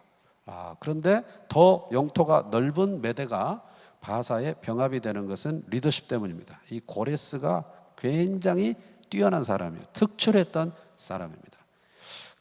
다방면으로 능력이 많았어요. 그런데 이 고레스의 특징을 우리가 알아야 되는데 굉장히 관용적이다, 포용적이다. 이 고레스가. 아까 아수르는 굉장히 잔인했는데 이 사람은 그렇지 않아요. 그래서 아까 그 메데를 병합하고 메데의 왕이 예우를 받아요, 고레스에게. 그래서 또 아까 이 나보니두스 있죠, 여기. 이 사람도 정복을 하고 났는데도 이 사람이 죽으니까 국장을 치러줘요. 그런 사람이 고레스예요. 그러니까 어떤 현상까지 생기냐면 어떤 나라들의 이제 백성들이요, 상관없는 나라들의 백성들이 고레스가 우리나라를 침략할지 몰라, 그럼 두려워하는 게 아니라 엄청 침략 당하기를 희망했대요. 왜 그러냐면 우리를 다스리는 정치인들이나 왕은 피를 빨아먹어, 흡혈귀야, 너무 포악해. 그런데 고레스는 관용적이에요. 그러니까 차라리 고레스가 와서 다 치고 우리를 다스리면 우리한테 좋겠다. 이 정도로 고레스의 인기가 좋았어요. 나중에 이제 알렉산더가 바사를 정복을 하잖아요. 그리고 나서 알렉산더도 이 고레스에 관한 것은 안 건드렸다 그래요. 왜냐? 이 알렉산더도 고레스를 존경했고, 그럼 워낙 민심이 고레스를 좋아하기 때문에 고레스 걸 건드려서 좋을 게 없는 그 정도의 관용과 포용의 사람이 누구다고요? 고레. 이거는 관용이 있어야 하는 말이에요. 고레 이러지 범사에 관용이 없는 사람은 못해요. 따라해서 고레. 뒤에다 살짝 스를 걸어야죠. 시작. 그렇죠. 좋습니다. 자, 그리고 이제 자, 페르시아의 시대가 어떻게 되는가? 아까 고레스가 역사 속에는 키루스 2세 이렇게 나왔대요. 키루스 2세. 자, 이게 BC 538년에 귀한 칙령이 떨어지는 거예요. 그래서 스룹바벨 예수아가 537년 BC예요. 주님 오시기 전에 움직이는 거죠. 그리고 할래 안 할래? 할게요. 슥슥슥 그랬죠. 이 사람들이 성전을 516년쯤에 재건을 하는 거예요. 자, 그리고 나면은 다리우스, 그 다음에 크세르크세스. 영화 300 보셨어요? 기도와 말씀에만 전무하는 여러분들은 안 보셨을 것 같은데, 그 영화에 보면은 그 이제 페르시아의 왕, 그 사람이 에스더의 남편인 거예요. 그게 이제 성경에는 아수에로인데 따라합시다. 크세르크세스. 사치기 사짜보 약간 이런 느낌이죠. 크세르크세스. 그래서 이 에스더가 왕비로 BC 479년에 간택이 되고요. 그 다음에 이거는 정말 어려워요. 아크타크세르크세스. 시작. 아크타크세르크세스 하면 10번만 하면 또 방언을 경험하시게 됩니다. 아크타크세르크세스. 자, 이 사람은 아닥사스다입니다. 이때 이제 에스라가 2차 귀환을 하게 되는 거죠. BC 458년입니다. 그리고 이제 느헤미야가 3차 귀환을 BC 444년에 하게 되고, 말라기가 BC 435년에. 날짜는 학자에 따라 연도는 조금씩 다를 수 있어요. 그러나 그럼에도 불구하고 연도를 써드리는 것은 주님이 오시기 전 대략 언제쯤 이런 일이 있는가 이런 감각을 드리기 위해서 말씀을 드립니다. 그리고 약 200년 유지된 페르시아의 마지막 왕이 다리우스 3세입니다. 자, 이 다리우스 3세 때 이 헬라를 누가 잡아먹습니까? 아니, 헬라래. 바사를 헬라의 그리스의 알렉산더가 잡아먹는 거죠. 이 알렉산더가 BC 333년입니다. 우리가 학교에서 한 번씩 배우는 이수스 전투를 통해서 페르시아를 폐주시키고 세력을 확장하는데 어디까지 오냐면 인더스강까지 오는 거예요. 계속 오면 우리나라까지 왔을 거예요.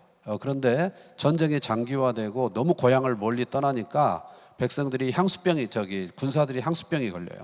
그래서 다시 회군을 해서 오다가 어디 바벨론 페르시아 그쯤에서 갑자기 죽는 게 323년에 채 33세가 못된 상태에서 죽는 거예요.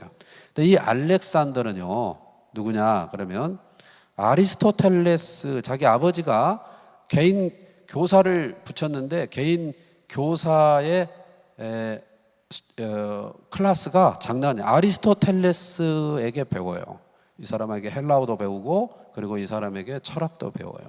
그러니까 알렉산더는 단순히 전쟁만 잘하는 무사 정도가 아니고 그는 어떤 철학을 하는 사람이다. 그래서 사상가요. 자기 생각이 있어요. 그래서 이 사람은 단순히 자기의 왕권을 과시하기 위해서 영토를 확장하는 데 의의가 있는 것이 아니라 헬라의 가치, 헬라의 정신, 헬라의 문화를 전 세계에 퍼뜨려야 되겠다고 하는 꿈을 가졌어요. 그게 헬레니즘이에요. 헬레니즘. 지금은 무슨 시대입니까? 한류 시대, 한류. 그렇죠? 한류 시대입니다. 그래서 K의 시대가 됐죠. K방산, K푸드. 김밥도 미국에 없어서 그것도 얼려놓은 것이 없어서 못 팔아. 굉장해요. K-팝, BTS 대단합니다. 또 뭐 있어요? K로 시작하는 거 여러분 알고 있는 거. 협조를 안 해주시니까 별로 기대는 안 하겠어요? 굉장히 많죠. 그러나 제가 외국에 많이 다녀보면 최고의 K는 뭐냐? K2단. 씁쓸합니다. 안 들어가 있는 데가 없어요. 안 들어가 있는 데가 없을 뿐만이 아니라 대단해요. 활약상이 대단해. 하여튼 한류의 시대. 지금은 한류의 시대인데 알렉산더 때는 무슨 시대냐? 헬류의 시대. 헬류 시대. 헬레니즘이 전 세계를 덮는 시대다. 헬레니즘. 그런데 이 알렉산더가 아까 말씀드린 대로 323년 BC 갑자기 죽게 된단 말이에요. 그런데 아들이 없었어요. 후계자가 없는 거예요. 막 신하들이 후계자를 정해주길 바랬지만 의식이 안 돌아왔어요. 그게 어떻게 되냐? 사파전. 네 신하가 각축전을 벌려요. 근데 우리 성경 무대 쪽하고는 두 사람이 관련이 돼요. 그 두 사람이 이 사람들이. 근데 이게 이제 프톨레마이오스 이렇게 프톨레마이오스 이렇게 부르는데 사실은 프자는 이게 영어 P로 시작하는데 묵음이에요. 그래서 어떻게 되냐? 톨레미. 그래서 이제 책마다 다 어차피 상관없어요. 외래어니까. 톨레미 왕조. 그 다음에 이제 이게 셀루커스도 셀류커스 또 여러 가지 불리는데 이제 좀 더 정확하게 하려면 셀류키드 이렇게 불러요. 아무튼 여기는 톨시고 여기는 셀시다 이렇게 생각을 하세요. 이 톨시와 셀시가 각축전을 벌리는 거예요. 성경 무대를 놓고. 그런데 초반에는 이 사람 이 톨시가 이집트 쪽 우리는 이제 이집트로 가는 길목에 우리가 있잖아요. 아까 이렇게 돼 있죠. 그죠? 여기 이렇게 여기 이제 알렉산드리아가 있고 그러니까 여기니까 지금 이집트를 먹었다는 거는 이쪽을 다 먹은 거예요. 그래서 이 톨시가 이집트 쪽을 먹는 겁니다. 자, 그런데 이 톨 2세 때 톨레미 2세 때 무슨 일이 생기냐 그러면은 이 사람이 이집트를 정복하고 나서 이집트에 자기의 왕, 자기의 장군 알렉산더를 기념한 도시를 만들어요. 뭐게요? 그렇죠. 알렉산드리아를 세우는 거예요. 그러니까 알렉산드리아는 이제 단순한 그 도시를 건설한다 보다도 헬레니즘의 본산지로 만들고 싶었으니까 그들의 정신과 철학과 사상, 문화를 집약시키기 위해서 도서관을 엄청 크게 만들었어요. 세계 최고의 도서관. 도서관에 책이 귀하던 시절에 책을 집어넣어야 되는데 유대인들이, 자 여기 그 당시 알렉산더가 세계적인 도시, 인구가 많은 도시였는데 우리 지금 우리 광주가 구가 5개인가요? 성경 아닌 거라도 대답 좀 해주세요. 광산구까지 5개인가요? 그 알렉산드리아가 구가 5개가 있었어요. 구가 5개가 있었는데 그 5개 중에 2개가 유대인 구였어요. 그러니까 유대인이 많이 살았다고 말이에요. 그 유대인이 많이 살았는데 그 사람들 보니까 다 같이 공통으로 들고 다니는 책이 있어요. 그 무슨 책이 있어요? 성경. 맞는데 성경 중에서도 무슨 성경이었겠어요? 구약이었겠죠. 구약. 그럼 구약은 언어가 뭘로 돼 있냐? 히브리어로 돼. 히브리어로 돼. 히브리어는 폐쇄적이에요. 저희 신학교 다닐 때 죽으라고 공부하고 패스하고 막 계절학교 하고 스트레스 많이 받았는데 지금은 써놔도 못 읽겠어요. 안 쓰니까. 그렇게 폐쇄. 헬라어는, 그리스어는 그냥 영어랑 비슷해가지고요. 읽기라도 하는데 히브리어는 읽을 수도 없어. 하여튼 우리는 글씨를 이렇게 쓰는데 걔들은 또 이렇게 쓰지. 막 점은 확 찍어놨지. 어려워요. 그러니까 이 책을 도서관에 넣어야 되겠는데 히브리어 그대로 넣었다가는 지네 민족만 읽지 못 읽어. 그래서 이 톨레미 2세가 왕명으로 쟤네들이 들고 있는 책을 학자들을 모아가지고 국비로 지원을 해서 그 당시에 영어인 그리스어로, 헬라어로 번역을 해라 해서 만들어진 성경이 70인경이에요. 그러니까 12지파에 6명씩 뺐으니까 72명이 했어요. 그런데 유대인들은 꼭다리는 우리나라처럼 잘 언급을 안 해. 그래서 70인경이 됐어요. 엄청난 거예요.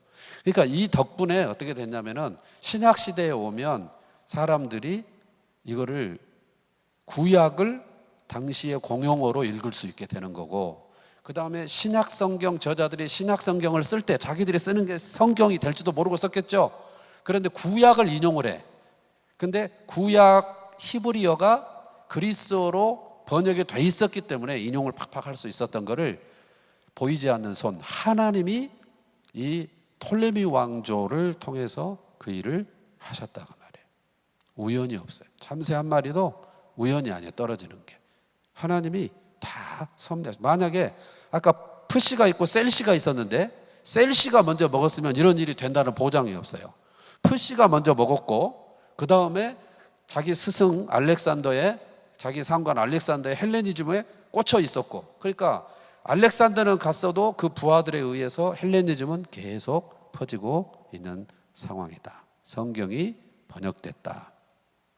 자, 그런데 갈릴리 요단강 사해, 자 이쪽이 이집트 쪽이고, 자 이쪽이 두 강이 있고, 지금 이쪽이 아까 톨시가 있다 그랬죠. 프톨레미. 이쪽이 아까 셀루키드, 셀로코스가 있다 그랬어요. 그래서 요 땅을 다 탐내는 거예요. 그런데 이쪽이 먼저 먹었다 그랬잖아요. 한 100년 정도. 그런데 호시탐탐 노리다가 시간이 가면서 셀시가 이걸 먹어요. 네. 셀루키드, 셀주크, 셀로코스, 이런 그냥 셀시라고 생각하세요. 왜 이제 탈환을 한 거예요. 그럼 어떻게 됐느냐?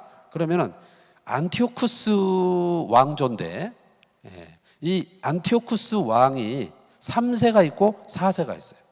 이 안티오쿠스라는 말이 뭐냐? 성경에 안디옥 나오죠? 네. 안디옥 보셨어요, 성경에서? 네. 이 안디옥이 그 당시에 도시명이 16개가 있었어요. 웬만하면 안 놀리시는 국민 여러분. 광주가 빅광자가 있고 경기도 광주가 있고, 그죠? 그 당시에 안디옥이 16개가 있었는데 그게 여기서 온 거예요. 요 왕조. 아, 그리스 알렉산더 부하들 쪽이구나, 이렇게 생각하시면 돼요. 근데 이 3세가 어떻게 했냐?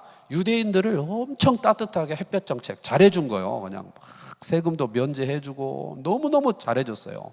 뭐 그냥 국가 지원도 많이 해주고, 오늘날로 말하면 예배당 공사한다면 신청하면 국가에서 막 예산을 주고 막 이런 식으로. 그 다음에 오늘날로 말하면 목사님들 막 주유하면 그냥 나 목사요 그러면 주유도 공짜고 막 이런 식이요. 그러니까 너무 좋아. 그러니까 이게 어떻게 되냐면은 헬레니즘의 공격을 받는 거예요. 옷을 벗는 거예요. 너무 좋아.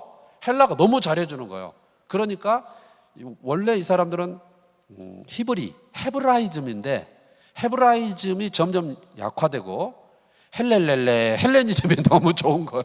그래서 지금 정신이 혼미해 왔다 갔다 하고 있어요. 잘해주니까. 신앙은요, 핍박을 당하면 정신을 차리고 분별하고 막 맞서는데 너무 달콤하게 해주니까 옷을 벗고 이제 정신을 못 차릴 시대가 된 거죠. 그러다가 무슨 일이 생기냐 그러면은 그러니까 아까 톨시가 있었죠. 톨시. 그 다음에 이 셀시로 바뀐 거죠. 그러니까 어떻게 됐냐면은 이 톨시 때 그 사회 지도층 자녀, 특별히 제사장 그룹이 이 톨시 쪽에 라인을 잘 잡아가지고 줄서기를 잘 해가지고 사회에서 누리는 게 많았어요.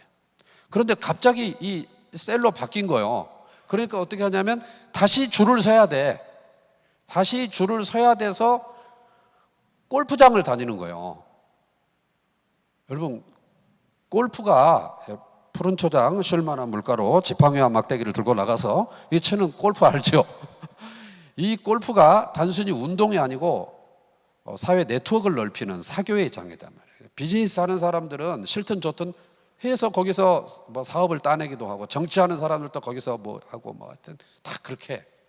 그러면 그 당시에도 어떻게 하냐? 아까 톨레미 왕조 때 사회 지도층 제사장들이 갑자기 셀 시내로 바뀌어 놓으니까 다시 줄을 바꿔야 되는 곳이 그게 뭐냐? 짐나지움이라는, 짐나지움. 따라서 짐나지움.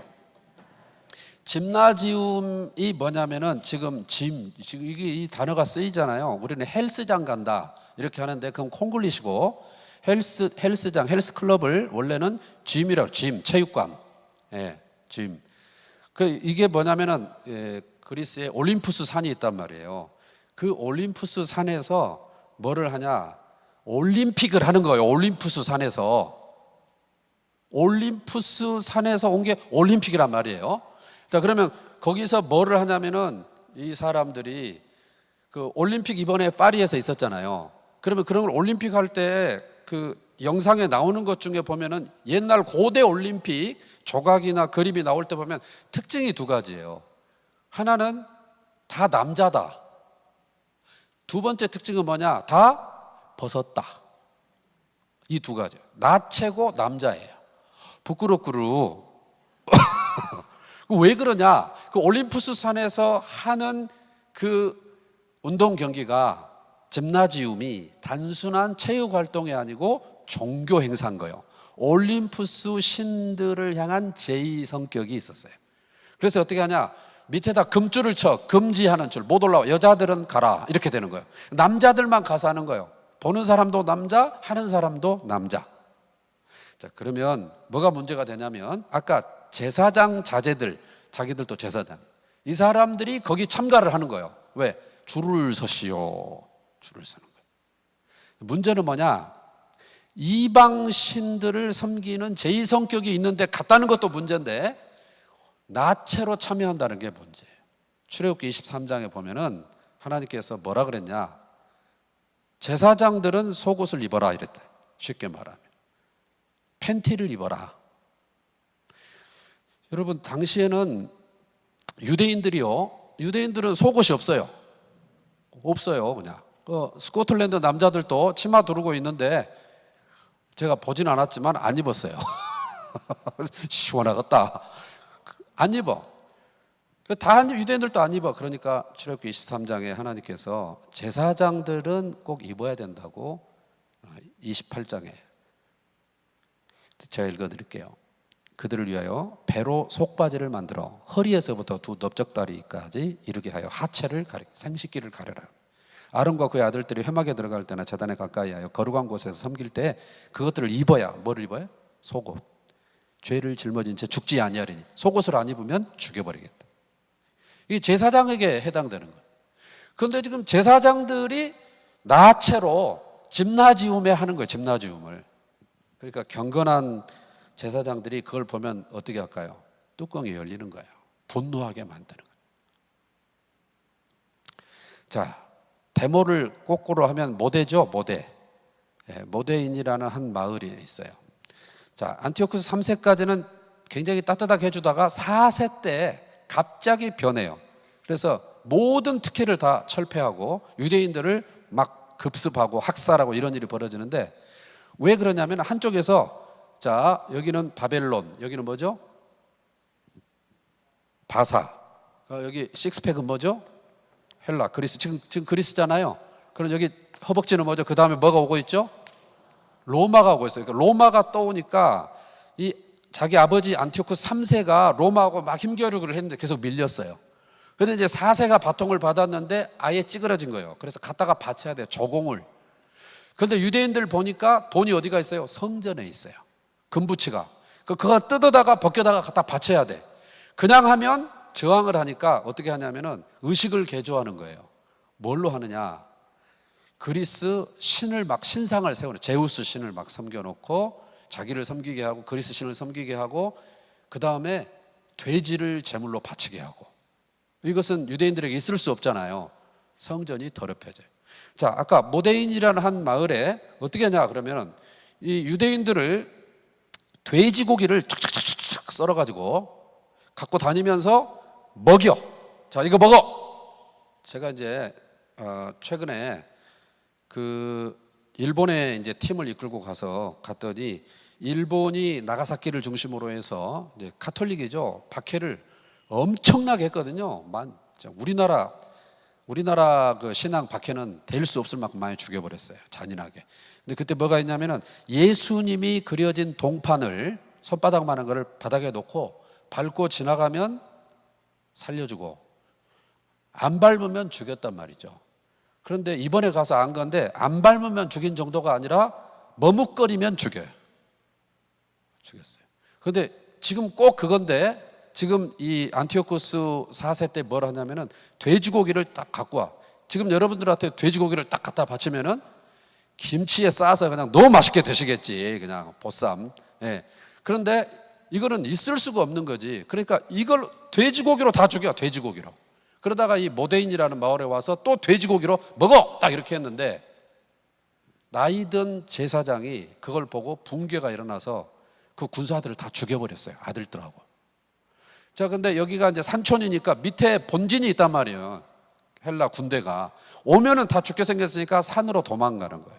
그때 이 사람이 뭐라 그러냐? 하나님과 율법에 대하여 열심히 있는 자는 나를 따르라, 이 말이 유명해. 그러니까 지금 터지기 직전인 사람이 깃발을 딱 들어주니까 거기 다 몰려요. 그래서 혁명이 일어나는데, 그게 마카비 혁명에 따라서 마카비. 자, 그 어른 제사장은 이름이 몰라도 돼요. 마따디아. 자, 이 사람의 아들이 5명이 있었어요. 그 5명 중에 셋째 이름이 유다예요. 가룟 유다 아니고. 자, 이 유다인데 이 사람의 별명이 마카비예요. 마카비라는 것은 뭔 뜻이냐? 우암마. 알아요, 우암마? 쇠망치, 해머. 그래서 이 혁명이 쇠망치로 물건을 박살내듯이 순식간에 일어난 거예요. 그래서 셋째 아들의 별명이 아예 혁명의 이름이 돼버려요. 근데 이제 그런 뜻도 있지만 또 다른 학자들은 어떻게 얘기하냐면은, 망치질을 할 때요, 탁 때리고 빠지죠. 때리고 빠지죠. 때리고 빠지죠. 민망합니다. 그러니까 이제 이 그리스 정규군을 상대를 게임이 안 되잖아요. 그러니까 게릴라전을 했다면 치고 빠지고. 그래서 마카비 혁명이라고 한다는 주장도 있어요. 어쨌든 둘 다 개연성이 있어요. 그렇게 해서 성공한 왕조, 그러니까 바벨론 때 망하고 한 400년 만에 독립왕조가 들어섰는데, 그게 하스몬 왕조 또는 하스모니안 왕조라 그래요. 하는 정관사예요. 스몬은 시몬이에요, 시몬. 그래서 하스몬 왕조가 독립을 해서 100년 정도 흘러간다. 자, 그러니까 여러분 어떻게 됐겠습니까? 제사장이 정치 지도자를 겸하니까 앞으로 이 나라의 성격은 어떻게 되겠어요? 우리 고 목사님이 대통령이 되셨다. 그러면 한국의 성격은 어떻게 되겠어요? 복음적 국가가 되겠죠. 똑같아요. 그래서 율법을 중시하고 성전을 중시하는 거예요. 이 왕조가 들어서고 그 다음 해에 제일 먼저 이 사람들이 뭐를 했을까요? 여러분, 뭐를 했을 것 같아요? 닦아요. 닦아. 뭘 닦냐? 뭘 닦을까요? 성전을 닦아. 성전. 큰 집 전자. 그리고 닦을 숫자. 수전절. 그게 수전절이에요. 요한복음 10장 22절에 수전절이라 때는 겨울이라 이런 표현이 나오는데 그게 구약에 없는 절기가 갑자기 나타난 거예요. 요때 나타나. 신구약 중간기 때. 네. 그래서 성전을 다 원위치 시킨다. 자, 이제 조금만 정신을 차려 보십시오. 이 하스모니안 왕조가 한 100년 정도 간다 그랬죠. 근데 4대째 무슨 일이 일어나느냐 그러면은 이두메를 정복을 해요. 이두메는 뭐냐? 자, 이렇게만 그려놔도 뭔지 알죠, 이제? 그죠? 이걸 광신자다 이렇게 말해요. 저는 광신대에 있습니다. 자, 이렇게만 그려놔도 알아. 대단해요. 그럼 여기가 에돔, 모압, 암몬, 아모리 그랬잖아요. 여기 에돔. 에서의 후예. 에돔이라고 그래요. 이거를 신약에서 이두메 이렇게 표현하는 거예요. 그러니까 이 성경 무대 하스모니안 왕조가 하스모니안 왕 4대째 어떻게 되냐? 에돔을 정복해서 이 에돔으로부터 조공을 받고 있는 이런 상황에 에돔에 그러니까 독립국가니까 왕이 있었겠죠. 그럼 그 나라를 지배했으니까 그 왕 직위를 박탈하고 총독으로 임명을 했어요. 그게 누구냐? 헤롯 집안이에요. 그 사람이 헤롯 안티파스. 이 사람이 누구냐? 나중에 우리 성탄절 때 단골로 나오는 유아살해 명령을 내린 대헤롯의 할아버지. 여기는 대헤롯의 파더 안티파터. 그 다음에 대헤롯. 헤롯 집안이 이렇게 성경하고 신약하고 연결이 되기 시작한다.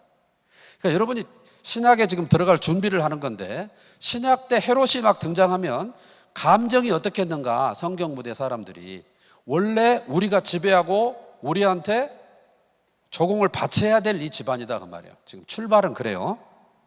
자, 한쪽에서 어디가 떠오르고 있어요? 로마가 떠오르고 있어요. 그래서 이 헤롯 집안이 이 로마의 사바사바를 잘해요. 줄을 서시오. 이걸 굉장히 잘한다. 자, 그런 상황에서 무슨 일이 일어나는가? 자, BC 270년경에 이탈리아 반도가 통일이 됩니다. 로마의 시대가 되는 겁니다. 자, 그러면 로마는 이제 여러 나라를 정복하고 나서 검노 영화 글래디에이터 검노를 많이 끌고 와. 그런데 어느 정도 끌고 왔냐? 10만이 됐어요. 10만을 끌고 오니까 이 사람들은 전공이 사람 죽이는 게 전공인데 이 사람들이 연맹을 결성을 했어요. 와, 그럼 장난이 아니잖아요. 그래서 이 사람들이 봉기를 일으켜요. 그러니까 이거는 장난이 아닌 거죠. 완전 그 살인 무기들 제임스 본드 10만 명이 있다고 생각해 보세요. 이게 보통 일이 아니에요. 그래서 폼페이우스와 크라수스를 진압을 시키도록 원로원에서 파견을 하는 거예요. 진압을 해요.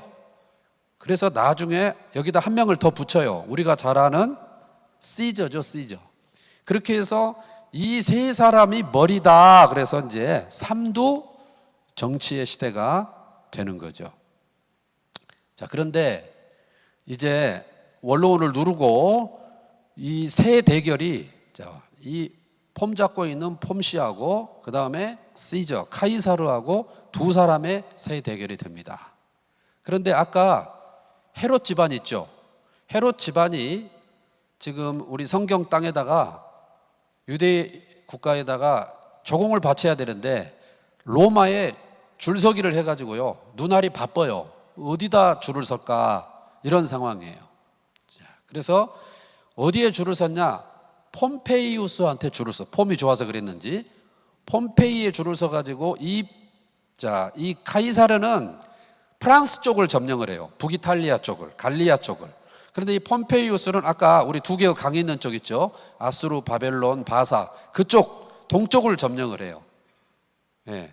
그래서 이 헤롯 집안이 줄을 어디로 섰냐? 이 폼시한테 선 거예요.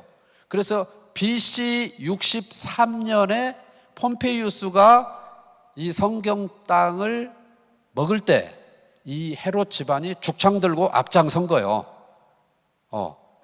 그러니까 이제 줄을 잘 선 거죠, 처음에는. 그런데 무슨 문제가 생기냐? 자, 이 폼페이우스하고 이제 카이사르하고 세 대결을 하는데 클레오파트라 있죠? 콧대가 조금만 낮았어도 점점점 이렇게 되는 클레오파트라 엄청 미니였다 그러죠? 얼마나 이뻤냐? 이만큼 이뻤어요. 여러분 지금 옆 사람을 보세요. 놀랍죠? 이만큼 이뻤어요, 세상에. 처참하죠? 그래서 세 대결을 할 때 지금 이 사람은 헤롯 가면은 죽겠는 거지. 지금 어디를 지금 줄을 서야 되나? 눈알이 바빠 눈에서 눈방울에서 땀이 막 납니다. 자, 그런 상황에 이 카이사르가 제압을 해서 전체 로마를 통일을 했어요. 그래서 이 카이사르가 통일을 해서 뭐라 그러냐, 이 사람을 우리 성경에는 카이사르, 가이사. 우리 카이사르 또는 시저 뭐 이렇게 다양하게 부르는데 성경은 가이사 이렇게 됐어요. 그래서 우리나라 왕은 임금님 이렇게 부르죠. 그 다음에 일본은 지네 마음대로 뭐라 그래요? 황제 뭐 이런 거 있죠. 그러면은 또 그 몽골 가면은 뭐라 그래요? 칸 다 있어요. 그러면은 또 이집트는 뭐라 그래요? 파라오, 바로 이렇게 다 있단 말이에요. 뭐 다리우스 뭐 이런 식으로 다 있는데 이 사람이 최초로 로마를 통일했기 때문에 그동안에는 이 왕정이 아니었잖아요. 원로원이 했잖아요. 그래서 이제 왕정이 되니까 왕을 뭐라고 부르냐? 카이사르라고 부른다. 시저. 가이사라고 부른다. 그래서 성경에서 가이사께 항소합니다. 그 말은 로마 왕에게 항소합니다. 그 말이에요. 근데 이 사람이 암살을 당하죠. 블루투스 너마저도 이렇게 암살을 당하니까 어떻게 되냐? 다시 이제 세 대결을 하는데 금이야 오기야 양아들하고 그다음 얘는 아들이 아니요 신하하고 이 세미나의 그 부제는 바락 세미나다. 이해를 해주세요. 이거를 그냥 우리 할머니 할아버지 다 알아야 되니까 얼마나 이 연사는 힘들겠어요. 그래서 이 옷 같은 이 시저의 양아들하고 아들이 아닌 신하하고 세 대결을 해. 이제 세 대결을 하는데 또 눈알이 바빠. 지금 줄서기에 약소국은 줄서기 어디로 해야 되냐? 자, 그랬을 때 이 사람은 이 안씨하고 줄을 서는 거예요. 아까는 폼씨하고 줄 섰죠? 이제는 안씨하고 줄을 서서 이 안씨가 이제 이 헤롯 집안을 뒤를 봐주고 그리고 안씨에 의해서 왕으로 임명을 받는 거예요. BC 37년 주님 오시기 전 그리고 BC 4년. 통상 주님이 오신 역사적인 때를 BC 4년으로 잡거든요. 이때 헤롯이 죽고 진짜 왕이신 만왕의 왕 예수님이 오시는 거죠. 자, 그래서 어떻게 됐나? 이제 옥타비아누스하고 안토니우스하고 세 대결을 하는데 아까 클레오파트라 있었잖아요. 이 누님이 얼마나 능력이 좋은지 화장품을 잘 썼는지 이제 또 이 안씨를 안았어. 둘이 사랑에 빠졌어. 그래서 이 옥타비아누스하고 유명한 해전을 벌려요. 그게 악티움 해전이야. 이때 죽어요, 여기가. 그래서 누가 이기냐? 그러면 이 옥타비아누스가 이겨요. 그래서 이 옥타비아누스한테 이제 원로원에서 존엄한 자, 그래서 아우구스투스 따라요. 아우구스투스. 이게 영어의 8월이요, 8월.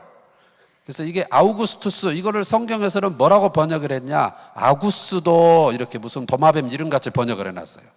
그래서 보면은 가이사 아구스도에게 항소한다. 예를 들어서 가이사 아구스도가 천하의 영을 내려. 그 말은 무슨 말이에요? 이 옥타비아누스가, 황제 옥타비아누스가 이 말이다, 그 말이지. 그러니까 지금 이 400년 공부를 안 하면 신약을 읽을 때 뭔 말인지 이해를 할 수가 없는 거예요. 정리합니다. 구약에서 신약으로 갈 때 약 400여 년이 철길이 끊겼다. 그리고 이걸 정보를 알려주는 단일 성경 목록이 없다. 어떻게 할 거냐? 우리가 이 금신상을 여기다 갖다 놓으면 다리가 연결이 된다. 바벨론, 페르시아, 헬라, 로마. 성경은, 그러니까 우리가 신구약 중간기를 공식적인 하나님의 메신저, 선지자가 나타나지 않았다 그래서 침묵기 이렇게도 말하거든요. 그래서 이 침묵을 깨고 광야에 외치는 자의 소리가 있어, 이렇게 되는 거예요. 그러나 사실은 침묵기, 공식적인 선지자는 안 나타났어도 하나님이 휴면하신 기간은 아니고 이렇게 예언이 실제로 성취되도록 일을 하셨고, 복음이 올 수 있는 최적의 환경을 만드시고 갈라디아 4장 4절 때가 참에 주님이 오신 줄로 믿습니다. 자, BC 10세기에 이스라엘 왕국이 들어서고 BC 930년에 남북이 분열이 되죠. 망한다, 망한다, 망한다. BC 722년에 앗수르에 의해서 망하죠. 136년 뒤에 바벨론에 의해서 남유다가 망하죠. 고래 돌아가라 고래, 페르시아가 바벨론을 정복하죠. 200년 후에 혜성같이 나타난 헬라 알렉산더, 그 부하들에 의해서 이제 헬레니즘이 본격적으로 퍼지는데, 그 부하 중에서도 우리가 톨레미 그리고 셀루키드, 이 두 사람을 봐야 되는데, 이 속에서 저항이 일어났다. 신앙의 회복, 하나님과 율법에 대하여 열심히 있는 자는 나를 따르라. 그래서 마카비 혁명이 일어나고 독립왕조로 하스모니안 왕조가 들어서서 100년을 가던 끝에 이두메를 정복하게 됐고, 거기서 헤롯 집안이 나타나더니 로마에 줄서기를 해가면서 쫓겨난 신세의 원로원에 가서 로비를 해서 왕으로 임명장을 받고, 그러나 우리 발밑에 있었던 사람이 로마에서 임명장을 받고 오니까 인정을 안 해주는 거예요. 그래서 즉위를 3년 만에 해요. 그래서 이 사람의 아킬레스건은 뭐냐? 유대인들이 자기를 인정해 줘야 된단 말이야, 자기를. 그래서 환심을 사기 위해서 오랫동안 헤롯 성전을 건축하고 있고, 예수님 때에도 성전이 건축되고 있어서 마태복음 24장에 보면은 제자들이 성전의 위용에 감탄을 할 때 예수님이 예루살렘아 예루살렘아 돌 위에 돌 하나도 남기지 않고 무너질 것을 예언을 하고 AD 70년에 그게 무너진다. 이렇게 헤롯이 들어선다고 말이죠. 자, 헤롯에게는 여러 명의 아들이 있었는데요. 근데 이제 로마로부터 비준을 받아야 돼요. 누가 왕이냐 막 난리가 아니에요. 예. 사람들이 이제 헤롯이 죽으면서 나눌 분자 분봉왕, 그래서 그 조그마한 나라를 또 세 아들한테 여기저기 나눠줬어요. 그러니까 그거는 이제 진짜 왕이 아니거든요. 그래서 민족 왕이 되려고 막 가서 줄서기를 하는데, 제일 중요한 건 뭐냐? 하스모니안 왕조의 피가 섞여 있어야 되는 거예요. 그러면 그 사람이 점수를 많이 받는 거예요. 그래서 어떻게 하냐? 이 아켈라오 쪽이 사바사바 막 모략을 꾸며서 하스모니안 혈통을 다 제거를 해버립니다. 그런데 그쪽에 자녀들이 있었어요. 그래서 그 남은 자녀들에게 어떻게 해서든지 피를 연결하려고 이 안디바라는 사람이 어떻게 하냐? 자기 부인과 이혼을 하고, 헤로디아라는 남편이 있는데 헤로디아를 뺏어와서 결혼을 해. 이거를 가서 지적을 하는 사람이 누구예요? 세례 요한이. 그래서 순교를 당하는 거예요. 괜히 하는 게 아니라 어떻게 해서든지 로마로부터 인정을 받으려고 그 피를 한 방울이라도 섞으려고 하는 거예요. 그런데 이 헤로디아한테 조그마한 딸이 있었는데 세상에 이 딸하고 원조 결혼을 하는 사람도 있어요. 그냥 주일 학생하고 결혼하는 거예요, 지금으로 말하면. 왜? 어떻게 해서든지 피를 섞어서 로마의 인정을 받으려고, 백성들의 환심을 받으려고. 그러나 자, 요 세 사람은 분봉왕이다. 네. 성경에 이 사람도 헤롯이라고 해놓고, 이 사람도 헤롯이라고 해놓고, 이 사람도 헤롯이라고 해놓고, 이 사람도 헤롯이라고 해놓으니까 우리가 이런 공부를 안 해놓고 성경을 읽으면 헤롯이 죽었다가 다시 살아나고 죽었다가 전설의 고향 이렇게 되는 거예요. 그래서 이거를 좀 구분을 해야 되는 거죠. 여기서 그러면 누가 제일 금수저냐? 이 사람 헤롯 아그리빠가 금수저예요. 왜 그러냐? 하스몬 왕 혈통이잖아요. 그리고 로마에 유학을 했어요. 왕과 줄이 닿은 사람이에요. 이 사람이 교만해요. 그래서 사도행전에 보면은 영광을 하나님께 돌리지 않아서 벌레가 먹혀 죽은 사람이 이 사람이에요. 그럴 만한 자기 스펙을 갖고 있는 사람이에요. 끝. 자, 이렇게 해서 끝났는데 이제 내일부터는, 오늘은 이제 마태복음 11장을 말라기 4장하고 연결하는 성경은 그때만 봤잖아요. 내일부터는 걸어서 신약 속으로 들어갑니다. 지금 각 파당이 있는데 그거는 이제 내일부터 봐가면서 할 거예요. 내일부터 성경하고 볼펜을 꼭 지참해 오시면 이제 우리 예수님의 행적을 따라갈 수 있습니다. 우리 찬양 한 곡 하고 기도하고 마치겠습니다.